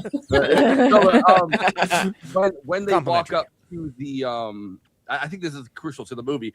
As they walk up to the nunnery, it's Paul Thomas Anderson's actual daughter, Pearl Minnie Anderson, that's sitting there. That is the nun. Sorry. She's named after her grandmother, by the way, for those who don't know. An actual mixed race child too, which I think is notable. I normally dislike that kind of melding the auteur's personal life with it, but I think it's important here. She was also in Licorice Pizza, but I don't know where in the movie. She's one of the kids I think that hangs out with Cooper Hoff. That movie's pretty forgettable, in my opinion. Whatever. Peace and love. Yeah. So convent of what is it? The Sisterhood of the was it the Brave Beaver? What is it called? Sisterhood of the Traveling Pants, Conan. Another one that I laughed at that I sound like a psychopath laughing at in this movie. Sisterhood of the Traveling Beaver. Yeah. Christmas adventurers find evidence of Lockjaw's relationship with Perfidia and send member Tim Smith, what a white guy name, by the way, Tim Smith, everybody, to kill him and Willa.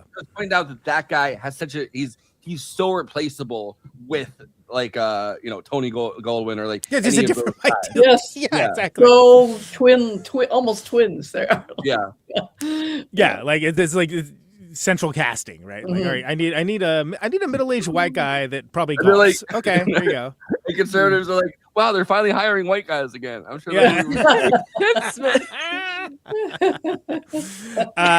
Okay, so this sets us up with that great entrance, like the secret entrance, and you find like their little secret meeting room, and it really leans into, you find out that it is indeed the Christmas adventurers. This is great. Yeah, I mean, everything about it's great. I love their interactions with each other. They also went the guy that they died, all should have been wearing some tracksuits with some blonde wigs and some tiaras. They're really the guy that dies that allows Lockjaw to even be within this process is named Jim Kringle, which I think is the funniest fucking fantastic. Yeah, great, amazing. Yeah. I love everything about that. I love the fact that I mentioned that the set is based on one of Ronald Reagan's actual houses. Amazing. You know, like how amazing, lovely, great. It's not the General Electric one. It's one of his other ones. Right, kind of glitching out a little there, but yeah, absolutely. So. Lockjaw locates Will at the convent where Deandra is arrested. Holding Willa hostage, he tests their DNA in front of her. That's skipping a lot of plot, by the way. But they finally meet. You know, there's a great exchange. She's immediately busting his balls, unafraid, which is great. And like all of that's amazing.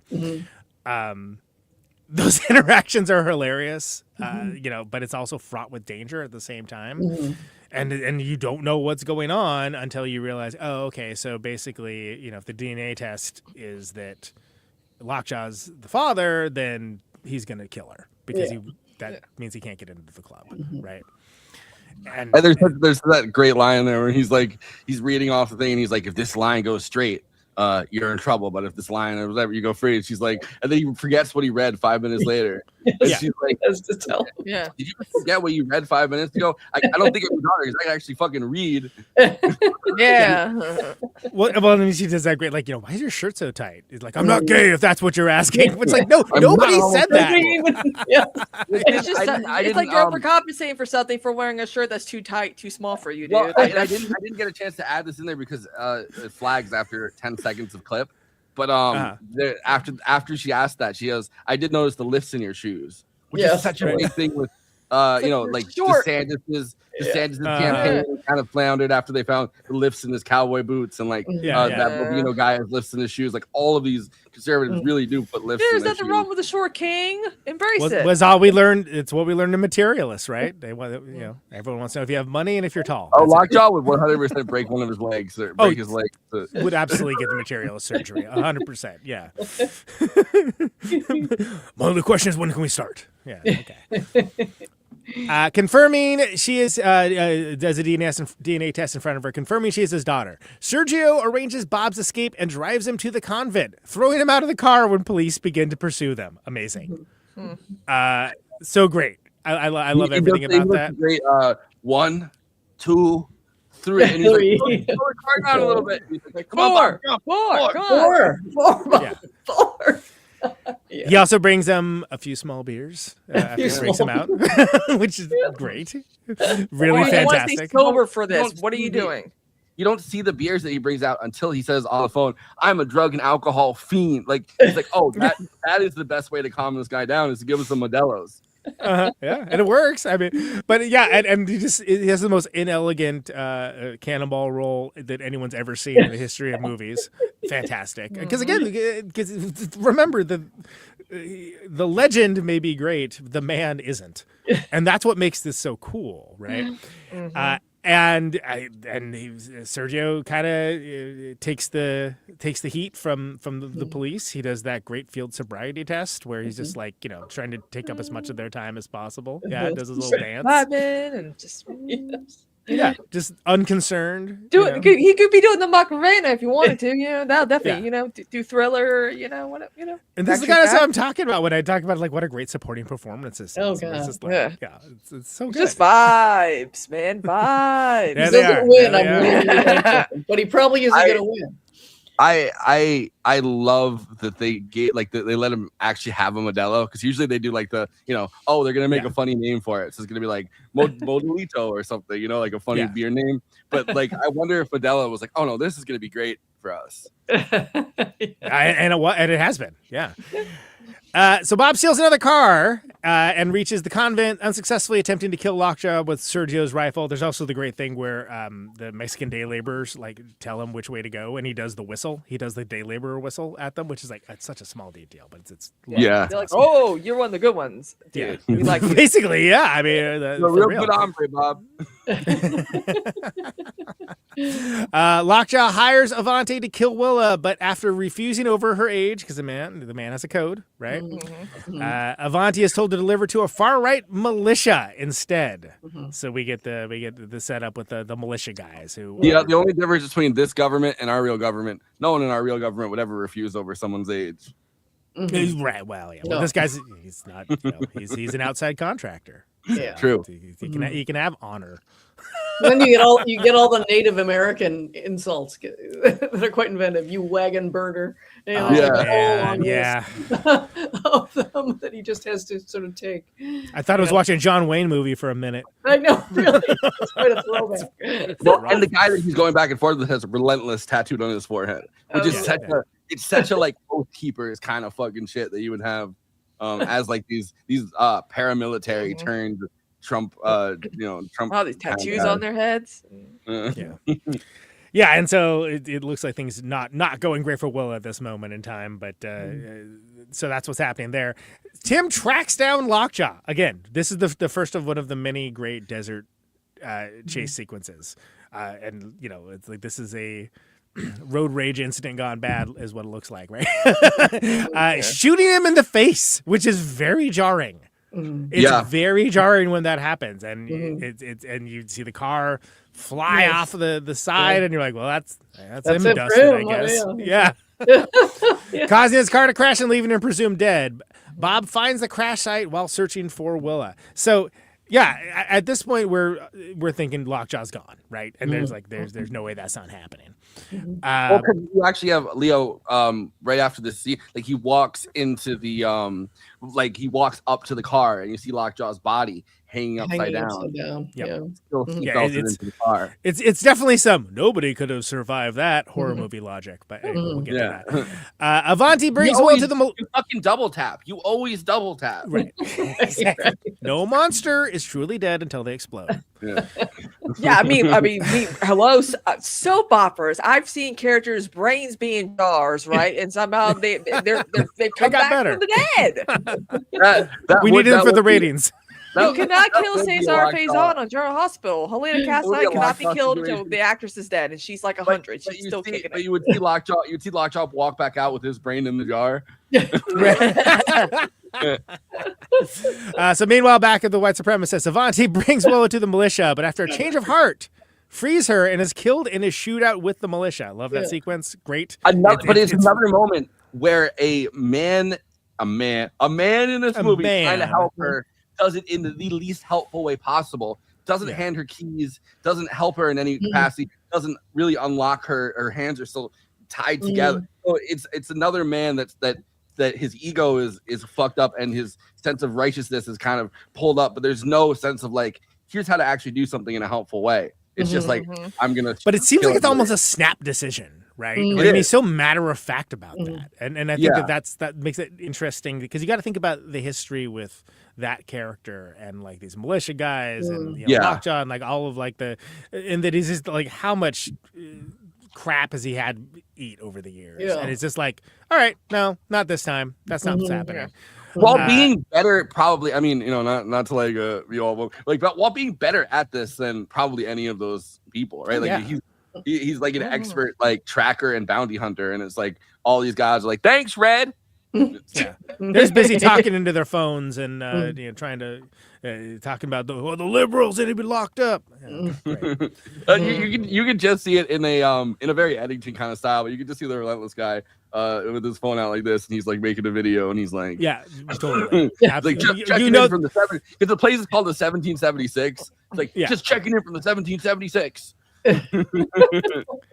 That was either 5 minutes before or 5 minutes after. He's got probably like 5 minutes before. He's got a congressional run going or something. He's like running for congressman of El Paso or something, and he's like, sure, yeah. Avanti brings Willa to the militia, but after Inch of Heart frees her and is killed in a shootout with the militia. Willa takes Avanti's car and pistol, again, very resourceful, and escapes, only for Tim to begin tailing her, with Bob frantically trying to catch up. Yeah, so this has got to be a good car chase. This is one of the best car chase scenes in recent history because she's like, she has to think. She has to like, oh my God, I cannot. This guy's just gonna keep chasing me. I can run out of gas. Let me, you know. So. More ocean waves. Ratings, this so-called movie podcast is falling in the ratings. There's a question here. There's a question here, which is it actually a car chase? And I think it's left up. I think this is completely up in the air. Like I don't think there's an answer to it because he's going in that direction and kind of hunting her down, but he doesn't necessarily know it's her in that car. That he's chasing down. Lockjaw is already dead. There's not really a reason for him to just finish the job because that guy's already dead in a hole. And the question becomes like, is she so full of adrenaline that she just assumes that because he's very confused when he gets out of the car and is like looking at her and he's like, hello, because he hits the thing going full speed and he doesn't. It seems like he doesn't necessarily register in the way that she does. That's a good point. Yeah, I didn't think about that, but that's and that's another thing that what we're seeing is shot very deftly and with dramatic tension, but isn't necessarily synchronous too. Because again, we're talking about Reddit threads about is it or is it not a car chase. Oh, okay, fine. I'd rather have that discourse than other discourse about. Sure. I had that question, and I was wondering, like, sometimes when I have a question like that in a movie, I'm like, I wonder what other people think about this, and I stumbled on an actual like Reddit thread where it's people arguing like, oh no, he's 4,055 posts about it, right? Literally, well, but thematically, that actually you could make a really good case because everything that happens after that is about being able to can you identify friend or foe? Right? And if he doesn't even know what's going on, that person is a high-ranking. I mean, we don't even necessarily until Lockjaw goes, I'm a Christmas adventurer. Do you know what that means? I don't think our no one knows. Nobody knows what that means. Yeah. It's a secret society. Of course, no one's gonna know. So she wipes out in that moment someone that she has an automatic reaction to things where she's like, oh, this person, no matter what, is definitely a foe. And takes him out, but that's like one of their main, like that's the person they call in when things are like that's their bounty hunter, their white guy bounty hunter. That's then it really spills over when it seems like she can't even recognize her father, even though he's standing in which front is the of next her. part, right? Yeah. So Willa turns Tim into a crash by exploiting a blind summit. She shoots him dead when he fails to recite the revolutionary countersign. Bob arrives and finds Willa. Willa demands the countersign at gunpoint, but Bob convinces her to stand down. And what she yells is, "Who are you? Who are you?" Yeah. And but that's something I picked up more the second time. Yeah. That I really love. He doesn't know anything about this world that, she did. So that's why she's like, tell me the truth. There's also the revolutionary countersign are the lines from the revolutionary. Well, the revolution will not be televised. By Bill Scott Heron. Green Acres, Beverly Hillbillies, and Hooterville Junction will no longer be so goddamn relevant, and we will not care if Dick got down with Jane because black people will be in the streets fighting for a better day. The revolution will not be televised, which is the same song that you hear on. They actually play the song on the phone line. That's like they're playing Gil Scott Heron as he's waiting for his Greyhawk 10 to go down. Yeah, I don't know. That's a detail that I really loved because I love that song. It's beautiful. Yeah, it's really well done. Well, yeah, and I love that. So she's so deep in it with the adrenaline and like the shock of everything that's happened, and that who are you? Like it's like it's me, it's your father. Like and then she eventually does stand down, but you have that moment of like is this broken her? Right? Because think about everything she's gone through on this. This is the kid. And so it's really profound. I found that especially moving this last time with that. So they tearfully embrace and drive away as Lockjaw is revealed to have survived, much like Jason. I loved I loved that Heather, when we were doing it in the chat, had never seen it. And she was and it was well, because it is shocking. Because I had the same reaction in the theater. I was like, no way. Yeah. Really? Wow. And there's that. He's the Terminator? Yeah. There's that perfect.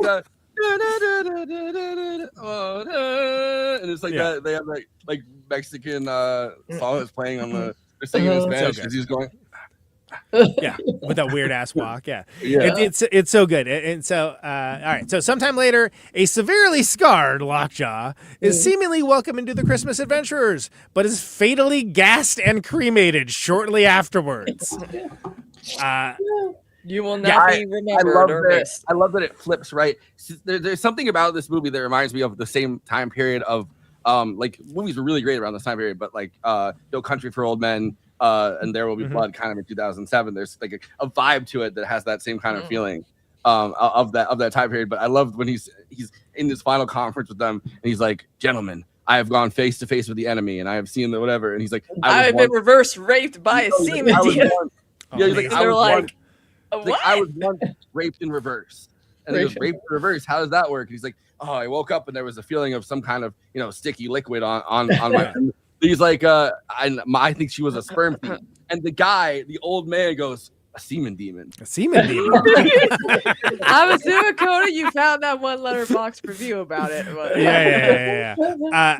Very Dr. Strangelove in the best possible way, right? But and they're like, we're not buying this. But he's also like, he's got that phrase like at the jump, which has so many questions. There's so many questions about that. Yeah. But so Lockjaw gets got in the most mundane way possible, which is very fitting. And again, you got to love the corollaries with certain parties that were demoted after certain activities in real life lately, and those memes are wonderful. I mean, what he gets is like you get this big boring office. I mean, it has windows, but there's nothing about the office to make you go, "Oh, hot damn!"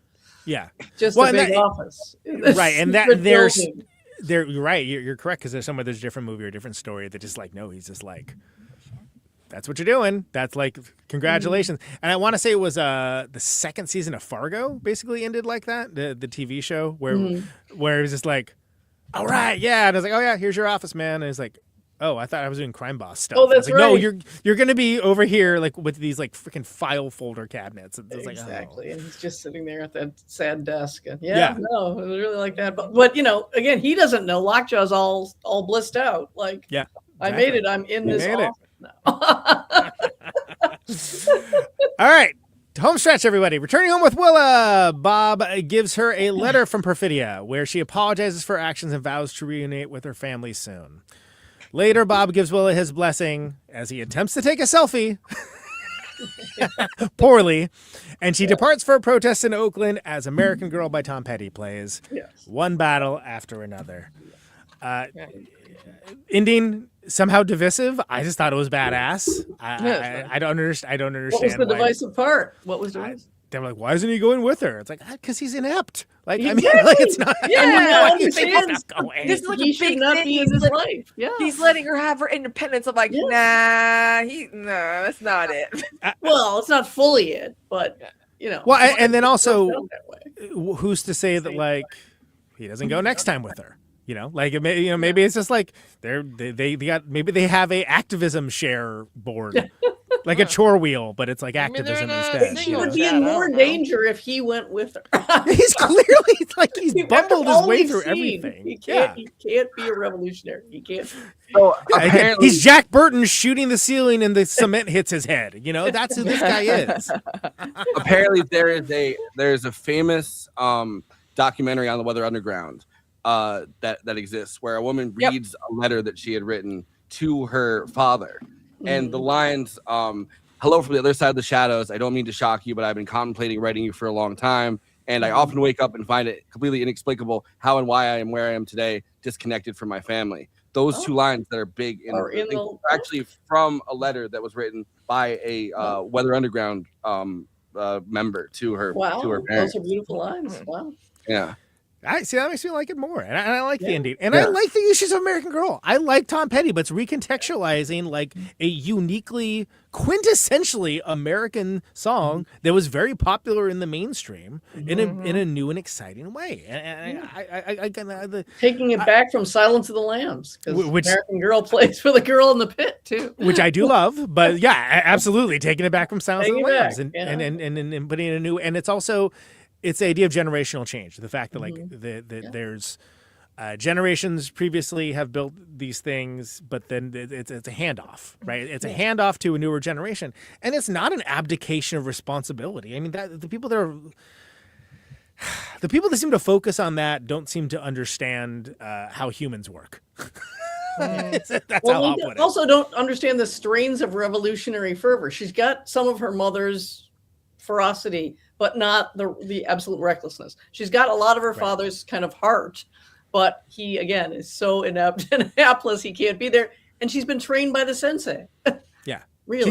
Exactly. She's a better version, a composite of what has come before. Absolutely. It's going to be a great revolutionary. Yeah. And isn't to say that, again, maybe there's some activities that Ghetto Bob is going to be good at and he can help out, you know? If maybe he'll eventually figure out the phone. He'll always be supportive. If she gets in trouble, he will, of course, practically kill himself rescuing her again. Exactly. But it's not, it's not his vibe. It never was. It never was. And he wanted it to be, but it's not. He's not that kind of dude. And that's key to understanding that character. And like, again, you have like the better version of, what happens after that. I don't know. It's an exciting new movie in and of itself. It could be like, superhero origin story to a certain degree. Chase Infinity's next, adventure. But that's a good movie title, Conan. We should write that. Right, exactly. Get PTA on the phone. Don't let him listen to the beginning when I trash a bunch of his movies.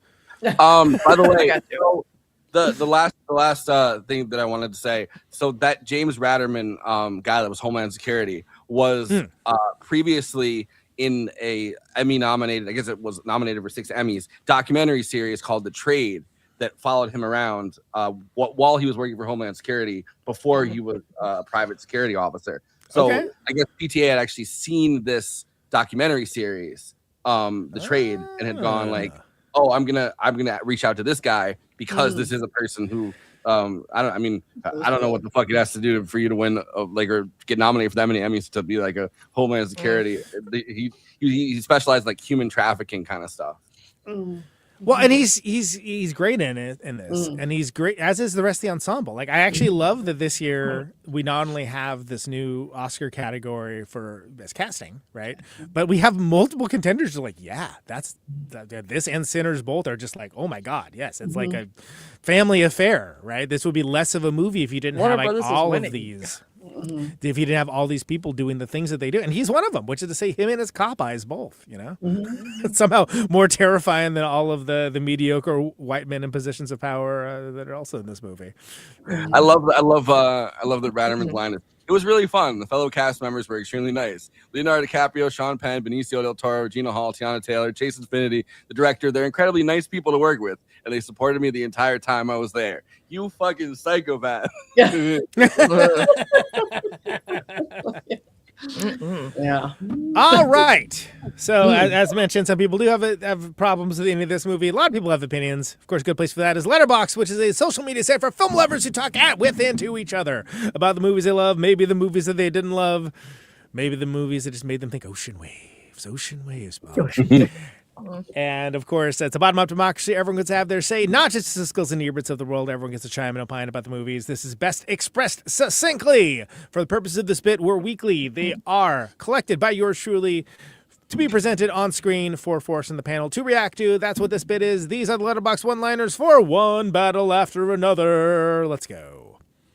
Sean Penn delivers one of the weirdest walks of all time. An Oscar-worthy weird guy walk. Yeah, I knew you were going to pick this one. but how the fuck is it the actual same walk that the guy, like that Bovino guy does? Like, that's crazy. Dude, is it just a white supremacist way of walking? Yes, maybe there's a way. I think one of the things about it is he's clenching his ass unbelievably tight, which I do think is how a lot of military kind of people are taught to walk. Yeah, you need to relax. Yeah, you men need to like unclench the puckered and Just opening. Clench, like, relax. When you think of like clenching your ass that tightly and then trying to walk, it creates like a waddle. That's kind of just a strange, like, this like duck-like situation. Yeah. That, you know. I would love to ask Sean Penn what he was looking at for research with that. You know, it doesn't have to be on the show. Just like I'm like, all right, because his politics are kind of like all over the place. He's such a fucking weird guy too. Like I was reading last night. I forgot that this happened. That he was accidentally like a big part of why they call it El Chapo, because he went to El Chapo's secret lair and was trying to interview him for Rolling Stone magazine. That's right. And he almost actually died because the Mexican Navy was going to raid that place at the same time he was in there, and they were like, "Fuck Sean Penn" is the exact quote of like a Mexican Navy guy. He also did that. Do you remember that Bob Honey Who Just Do Stuff book, which is like he wrote this book about a septic tank salesman who's a part-time assassin. It's like what? Who? I mean, look, So what are you doing? What are you? What? Well, there's the other famous thing where when Obama was president in the 2008 Haitian crisis happened with the earthquake and everything. He was in the boat. That's it. He was down in Haiti at one of those camps where they were keeping everyone. And famously, he had a gun strapped to him the entire time. So he was walking around with a gun in a holster, and he would sometimes just whip the gun out at people. All right. Can I just say, however he got there, this is one of my favorite performances of the year. Like, and it's an all-timer. And I say that as someone that I've been a fan ever since like Fast Times at Ridgemont High. Respect. Respect to this freaky guy doing a freaky guy. I forgot his performance in Licorice Pizza was also pretty good, where he's one of the few good parts, like one of the few standout parts was him and Bradley Cooper were kind of the two standout scenes where he jumped over the fire on his motorcycle. Yeah. It's like Finding Nemo if the dad was a stoner, alcoholic, and woke. Although not too woke. He's on the perfect level. Yeah, exactly. Do you know how fucking hard you are to talk to? So good. Very funny. If the president sees this, he will either ban movies or kill himself. Maybe both. I mean, he's too busy with Rush Hour 4. I mean, I feel like the only movies he likes watching is like movie musicals. Yeah, crazily. Yeah, like that's about it. So thank God. I wonder if he saw Sinner. Just kidding, he didn't. No. Be careful what we say. Sean Penn coming back as the Terminator just to say he was reverse raped by a semen demon had me cackling. I knew it. It's so funny that the one guy clicks on, like the one guy who's so weird throughout it, the old man that is the one that finally kills him.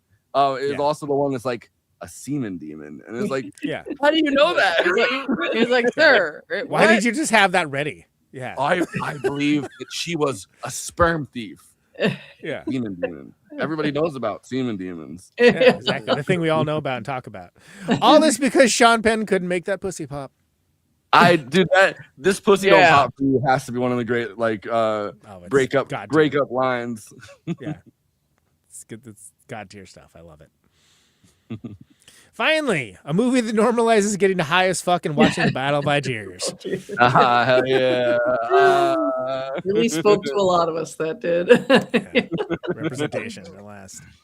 I love how he's like the revolution will be like he's saying it in English while they're saying it in French on the screen. Yeah. That's how you know a movie. Especially a foreign one. I probably have more intelligent things to say about this film, but in the meantime, I just want Teyana Taylor to step on me. Yeah. Friend of the show, Lauren Chenard, dropping that bomb on that one.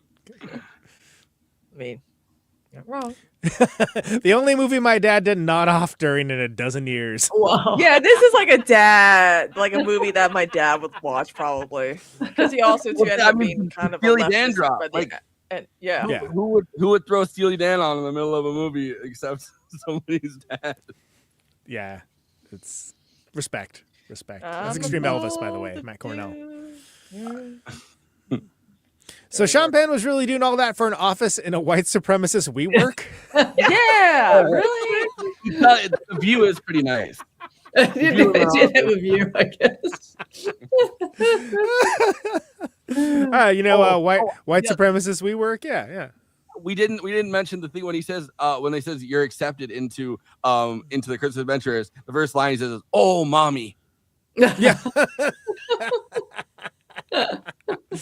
Yeah, I love it. Anyway, there's a Letterboxd one-liner, so one battle off another.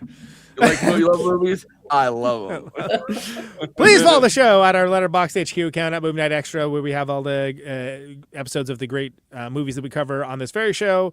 You can find attendant short form content, long form reviews, all that good stuff at Movie Night Extra. Forrest over there, I Hate Ice at Always Flacco. You can find him on Letterboxd as well. I hate ice. PTA journey recently, so logging all that stuff as well as the many things that we do in this very show. Follow him on there for more. I, of course, am one podcast after another. That's true for this week, boy. Let me tell you. At Conan Neutron, highbrow, midbrow, populous fair, all that good stuff. Follow me along for the Criterion Challenge in good old 2026. I think I'm a quarter of the way done already, but that's going to slow down a little bit. And at Conan Neutron, at Kristina. What time is it?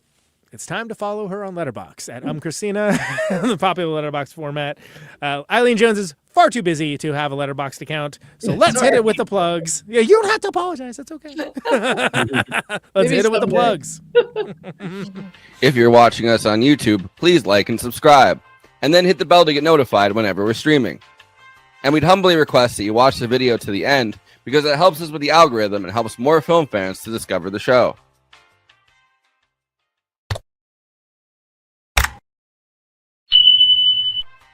We're also monetized. If you want to get your chat questions definitely read on stream, you can always send us a super chat, which will help us keep the show going.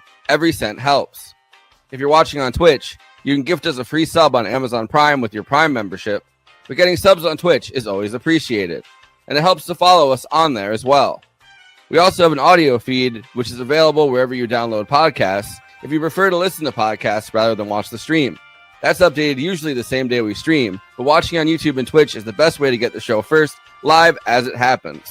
If you want to support us with a monthly donation and get access to all of our after parties forever, which go patron only after we do them, you can become a patron at patreon.com/movie night extra. Link is in the description for that. It really helps us keep the show going since we do have some expenses to make this happen. We also have a Discord community. Link is in the description for that. We sometimes watch movies we cover on there. We get into conversations about everything from film to TV shows to related podcasts. We even have a Discord channel for memes. It's really fun on there. You can find us on all the social media platforms: Facebook, Instagram, Blue Sky, Twitter, and Threads. You connect with us on all of those. Talk to us. We'd love to hear from you. Lastly, we recently made a TikTok at Movie Night Extra where we're putting up short form clips from the episodes. Okay, passing this to Conan so he can tell you about his music and this week's Protonic Reversal. Conan, who's on Protonic this week? That's right. So William Goldsmith of Sunday Real Estate and Assertion, and briefly for the Foo Fighters for Color and the Shape. That episode's at the general feed, protonicreversal.com for that. $1 a month for advance access, patreon.com/Protonic Reversal. A bunch of cool stuff coming up fairly soon. There's been a slight break on that, but I have not been doing a break from doing podcasts, let me tell you, because not only did I do a new episode of 1001 Album Complaints for Rock from the Crypt Scream Dracula Scream, which should be coming out pretty soon. I did a episode on the movie Life Force, the Tobe Hooper sci-fi movie Life Force, that it was follow-up to Poltergeist and Texas Chainsaw Massacre. Big budget flop and one of the most insane movies I've ever seen in my entire life. And it's a very funny episode. This is a bonus episode I did with Sean McGrath and Josh Dugan of the Unkind Rewind. Funny stuff. And that just came out today, actually, so highly recommended. I basically thought this is never going to be a movie that we do in Movie Night Extravaganza. It's crazy. I don't know if anyone on the panel has seen it. You don't really need to, but it's an insane thing that a director has ever done with a blank check. It's incoherent. It's huge. There's a lot to it. Anyway, it's a very fun conversation, so check that out. I'm also going to be on FilmSplaining with Martin Strange, doing All the President's Men later this month, which will be during our Oscar coverage. Looking forward to that. He's had a lot of people that are in the show's orbit, like Phil Marinello, Martin McFly, so on and so on. So keep on the lookout for all that. Of course, Conan Neutron, The Secret Friends on tour, March and April. We're doing 3 shows with Mike Watt and Lung, and then we're going out with Red Cross through the South and Southwest. Southeast, and so on and so on. I don't know if I actually put the media asset in there for that flyer, but yeah, neutronfriends.bandcamp.com. I think we're not going any further north than Nashville on the East Coast, but we have some dates for the summer that we will be able to announce pretty soon. Should be a good one. We're going to be on a cruise with little Stevie Van Zandt. The Little Stevens Underground cruise. I've never been on a cruise before, so it's a weird way to be on it, but rock and roll has taken me a lot of weird places and will continue to do so. So neutronfriends.bandcamp.com, neutronfriends.com. We have the Neutron new record. Caterwall pass is going up, I think sometime later this month. We're monitoring the ice situation pretty closely. It's kind of weird to be like, hey, everybody, rock and roll party while there's a military occupation of a city. Just saying. It's a little tasteless. But yeah, that's what's happening with me. Kristina, what do you got? I've been shooting my ass off. The overnight, 2:00 in the morning to God knows before I go to work or whatever is doing pretty well for me for some reason because it seems like the overnight streamers are more willing to raid than the day streamers. So, and there's some pretty juicy ones, and it's been a lot of fun. A lot of people like it because I'm crankier at that time, despite things like They like that, huh? Okay. They like when I'm mad. They really like it when I'm pissed off, and they're like, "Yes, we love this," and I'm like, "Awesome." So, I've been doing that apparently, and also prepping for a We're Good for Good episode. Got my Alphabet cosplay ready. That's right. We're talking about that. Yeah. You guys like green girls, right? It's not easy being green. So, yeah. But yeah, that's what I've been. What went wrong? What yeah, but I've been doing that, and it seems to be doing pretty well for me. It's just trying to figure out a tight sleep schedule, and tell my mom I cannot be going to you can't be waking me up at 2:00 in the afternoon when I go to sleep at 10 in the morning to go and fetch your cigarettes for you, and when you could drive to stuff yourself, okay? You have a license. I don't. Do just write a list to go to grocery shop and it's fine. It's fine. Let me sleep. We'll have dinner a little early and then I can sleep some more. It'll be fine. Of course, absurdity space. Not. I had to preempt this week. Sorry, busy schedule. Yeah, we had Adam McKay on twice. People are like, "Wow," and it's funny too because today's episode started with his little heroes of ice joke that he made. That's right. People were like, "Wait, what?" We waited right until the end of the Adam McKay part of that episode, and then me and Kristina popped in and with the graphic that was invited himself. Oh, fantastic! That's great. Yeah. Do you know that reference, Eileen? No. So the director Adam McKay came back on to talk about the awesome I knew that. Knights of Cabiria, Fellini. But he pitched us a movie that we thought he was serious about, but that was not, in fact, serious. Heroes of Ice, but sorry, Sylvester. Called Heroes of Stallone, Ice starring Sylvester Stallone. Yeah. We were like, wait a minute. He's doing it early. He got Then it. he invited himself on 173 more times, so that's cool. Well, because he has that the way of talking that everything sounds serious coming out of his mouth. And he's like, that's why I'm currently, he's like, politics of movies don't really matter that much. That's why I'm currently in, the reason that I'm in Ireland, because he was in Ireland when we were interviewing him. Yeah. He's like, the reason I'm in Dublin right now is I'm watching Sylvester Stallone working on his new picture, The Heroes of Ice. Yeah. And he did it in it took us all a second to be very casual way. Yeah, it was pretty. He got us basically. Suffice to say, he got us. I would have bought that too. I think. Yeah, he sounded so serious about it, and it was like, oh God, maybe it's a satire. I don't know. This is why he's had cameos in his own movies, with lines. He's got a good. He's got a good deadpan. Exactly. Anything else, Kristina? Is that it for you? Yeah, I think that is it. We're supposed to say, by the way, we are not tonight because it's a different day, but usually we are cross correlated with this space, and right now this space is doing a big a subscriber drive where they want everyone to follow, subscribe at youtube.com/thisspacetv. Share their content, ask other people to follow. It really helps out. Working class independent media collective. some of your favorite left media people, if left media is your thing, are all on there. This is like the least political show that's on that, which is hilarious. Yeah. It's like the most political movie show, but it's like the least political. But it was started by Ben Dixon and the Letter Hack, and I think one other person, I can't remember who it was. But by working together, Ben Dixon, who's had on the Letter Hack, who we never let pick a movie, but we have him on all the time. We got sharing our content.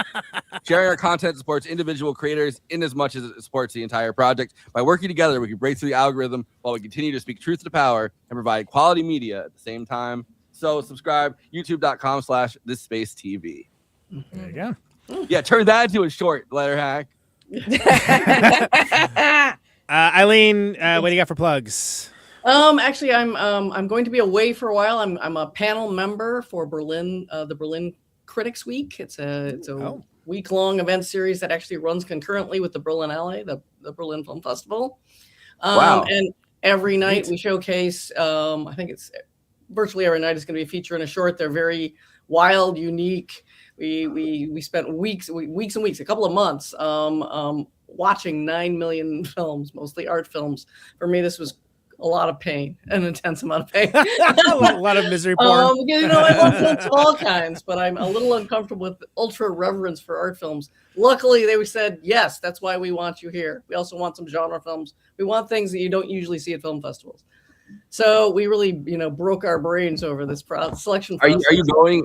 Are you doing it virtually? Or are you going to? Oh, I'm going. I'm going to be there for the week. Hell so yeah. that's nice. That's nice. So I'll be actually 10 days total in Berlin. So that's fabulous. And really looking forward to that. That'll be exciting. And, I love what I do love about Berlin Critics Week. It was started, I think it's 11 years ago now, because they felt that the standards of the Berlin Film Festival were too low. Wow. So initially a totally contentious relationship with the Berlin Film I'm trying to think, like, it does feel like you see a lot of pictures of like kind of like the goofiest American celebrities at Berlin. Like I feel like I've seen pictures of like celebrities I'm surprised about that are like now it's part of the rotation of the major film festivals like Cannes and Venice. Yeah, and you also go to I feel like there's been movies that weren't nominated for anything else that I remember being nominated. Like, oh, this one at the Berlin International Film Festival. Right. Yeah, I think the Sad Orphan. Okay, great. Yeah, awesome. So anyway, and then while I'm away. So Loris and I have done an episode on the hated Hamnet, Conan's favorite movie. I seem to be the only one that hates it. I don't know. That's why we did it, because not only is it up for a lot of Oscars, it's got this following. I mean, literally lines. There's still this thing's been playing a couple of months now in theaters, and it's doing gangbusters business. So we were just like, all right, I guess let's see what this is about. All right. For me, it's an old school, like what we used to call Oscar bait. Is kind of movie is what I think. Anyway, whatever. My opinion of Hamnet is over represented on this show. I went into it feeling the same dread. I thought I really expected to hate it, all of it, and I was quite irritated with it for most of the movie. It was just the ending. I have to say, it now has a digital release, so I might use the $20 of the Patreon money. Be the tiebreaker on that. Yeah, I mean okay. I've said enough. Well, I look forward to checking that out. It could be something where when I revisit it, I like it. That has happened before, not super often, but I did enjoy your FilmSuck episode on Testament of Anne Lee. Yes. I thought that was very good. You know what's the other day I missed this, but they did like a Testament of Anne Lee thing upstate, like at Upstate Films. They actually had like, and I'm so mad I missed it because I've seen the advertisements that they've done since then where they're like Upstate Films, blah blah blah. But they actually had like they had people from the cast come and talk about it. Cool. Wow. And I really wish I had been there for that. I didn't even know about it. Yeah, I'm a sucker for anything about these weird old religions that used to flourish in New England and New York State, and it's interesting they let, at least, I mean, I don't know if this is the case for their press run, like, because they're doing a press run right now for it. Amanda Seyfried is like, they've let her be center, at least here. Because I mean, she lives in the Catskills, so that might be why. But they've let her be like the front and center face of this, rather than Mona Fastfold or like Brady Corbet being like the Yeah, so it's been interesting to see. Because she doesn't say anything that's way too controversial besides, Charlie Kirk probably deserved it or whatever the hell, but it's great. Well, that's the theory about why she got snubbed for the Oscar. She should have got an Oscar nomination. Oh yeah. Well, and a lot of people were. I think that's why they. A lot of people also assumed like that main movie she did with Sydney Sweeney, which did they very forced well. her to be in a movie with Sydney Sweeney, and I feel like it was because she said Charlie. Has anyone seen that thing? I haven't. I know. It's loosely based on a story of when I cleaned a house at one time, which is kind of weird. So I'm like, look. So what I'll say about Tess, I like Testament Van Lee. I think it's very unique and interesting. I enjoyed the episode because I thought it was a rare time where you love something and your co-host did not. So Dolores did not like it. Dolores be the hater. I was so unexpected. It was a great turnaround, and I got to say I laughed too when like the people on the ship were like, "Shut up!" Like I was like, fantastic, because you know how annoying would it be if like you're like on this ship and like everything sucks. Half the people have like scurvy, everyone's wet, and these people are singing. Shut, be silent. At it again. There they go. Great. They have the first scene where they're in England and they've never seen anything like it because they're shaking Quakers. They're not even Shakers yet. Yeah. And so they're like making all the noise, and the British, the old bobbies run in with the clubs, and they're like clubbing everybody. Yeah. They're all like, oh God. They're like, ah! It's like a Monty Python sketch almost. And it is a shame that it didn't even get some below the line nominations because some of the sound stuff that they do is just so incredible in that movie. And I was walked in like, I don't know, we'll see about this. I really dug it. I thought it was cool. I think I get it when people are off-putted by it, but it's kind of supposed to be off-putting too. Like anything would have been better, I think, in my mind than The Brutalist. So I went in. I was like, as long as and I also enjoyed that you did an article in Jacobin about Send Help, which I loved. You're plugging me better than I'm plugging me. Yes, I did. It's like 5 hours of podcasting, and then we do plugs at the end. So Yeah. Sam Raimi when he's on it is great fun, delightful. I went almost on a whim. Really enjoyed it. You'll love to see it. And Rachel McAdams, badass. She's always great. It's been kind of unavoidable as a movie trailer, but I don't think the trailer. I haven't seen it yet. The trailer doesn't seem to do it any service. Forget the trailer. It's nothing like that. Yeah, it's bad. Yeah, it's like she's working at a business. He's a new high-powered executive. On a plane. It's like the trailer for Red Eye. Like, oh, this is like a rom-com on an airplane. It's completely misleading. Yeah, exactly. Yeah. Maybe they need to have a new. Maybe they're just not good at movies that take place partially on planes. They're just not good at. Just refuse to go. Oh man. But starting with Eileen. Final thoughts on one battle after another. It took me a second. I was like, what movie are we talking about? Testament of Van Lee, Send Help, whatever. Whatever. Have you seen a movie? I thought it was great the first time. I watched it again, and I was like, it's even better than I thought. Whatever quibbles, reservations I had are gone. This is the one that I'm totally rooting for the Oscars, I have to say. Though there's a strong bunch of film. Several of the films are quite. I would be rooting for them too, but I really want to see One Battle do incredibly well. And again, I have to rethink Paul Thomas Anderson, which I kind of curse. Yeah. But on the other hand, I really accept I could be totally wrong. So based on this film, watching There Will Be Blood for the first time and like whatever, man, like that movie goes hard. That's like his. I think besides the movie, that's like his best. Yeah, and I haven't seen that since it came out. And of course, Daniel Day-Lewis is great in it. But I just had problems with aspects of it. But maybe I'm totally wrong, so I'll go back. I think it's actually aged pretty well. That's one of the ones. So the ones that I really loved were Punch Drunk Love and that one, and I was kind of like mediocre to kind of not loving this on the rest of them. But I'm interested in going back on some of them and maybe thinking that I just was short selling them for that same reason. I mean, I thought Licorice Pizza was fine. It was fine. It's a fine movie. Boogie Nights goes really hard. I haven't seen Boogie Nights since it came out. So. Neither. I haven't, not since it came out. Yeah. So I wonder if Mark Wahlberg still has that fake penis that's been deteriorating since 97. Boogie Nights kind of blew me away with just how these like farcical kind of like dark but also farcical things could be so beautifully shot. And it's like you don't expect it in the course of that movie. But Kristina, final thoughts on One Battle After Another, I think. This is probably, I mean, Boogie Nights to me is my favorite Paul Thomas Anderson, and this is definitely, you know, tied for it for me. So yeah, I mean, great directing, great, like, you know, camera work, the acting, the sequences, the score, the music choices, you know, with, you know, dirty work. Jason Infiniti has a long career ahead of her, I believe. And I mean, it's kind of sad that, you know, I mean, it's Timothee's year. Apparently, they're going to give him a career Oscar at the age of 30. When I feel like Leonardo DiCaprio should totally get it.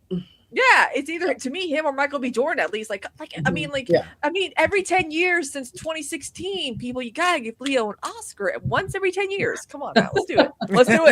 Let's do it. Anyway, Conan, final thought.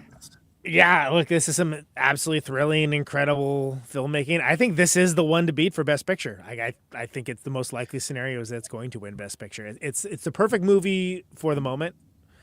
I love that there's aspects of Pynchon and the Weather Underground, Black Panthers, and so on and so on, but also evokes things like Heat and The Searchers in 2025. Amazing.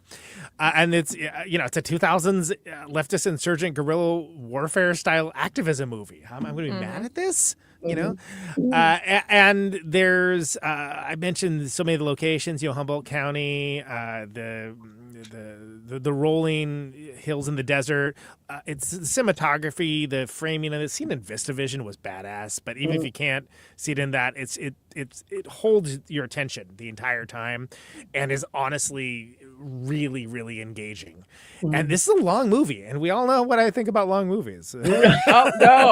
Wait, what do you think about long movies? I did not know the runtime going into it, and I was like, oh yeah, I got to go on Dan's podcast right after I watch this, but it'll be fine. It's not, you know, I'll have plenty of time between the two things because I went in. You were invited on Dan from the Web's podcast? Well, all the way back in September. Oh, back in September. Okay, for me, that was like, wait a minute. No, but I went on Dan's podcast. I realized by the time I got home, I did grocery shopping between. By the time I got home, it was 90 minutes before, and I was like, fuck. So I think it's very funny that in some of the trailers it was sort of presented as a goofy Gen X conspiracy theory father comedy. Yeah. And like it was like, well, there's a little bit of that, but like it's not. That's not really what this is. But it is radicalizing Gen X men. Sure, because your generation needs some work. Just saying. They do. They should have followed my lead. They should not have been boomerification or whatever. Boomerfied. Like what the hell? I blame Friends. It's very funny. This is a very funny movie, and that's something that every time I rewatch it, it's actually become funnier. Yes.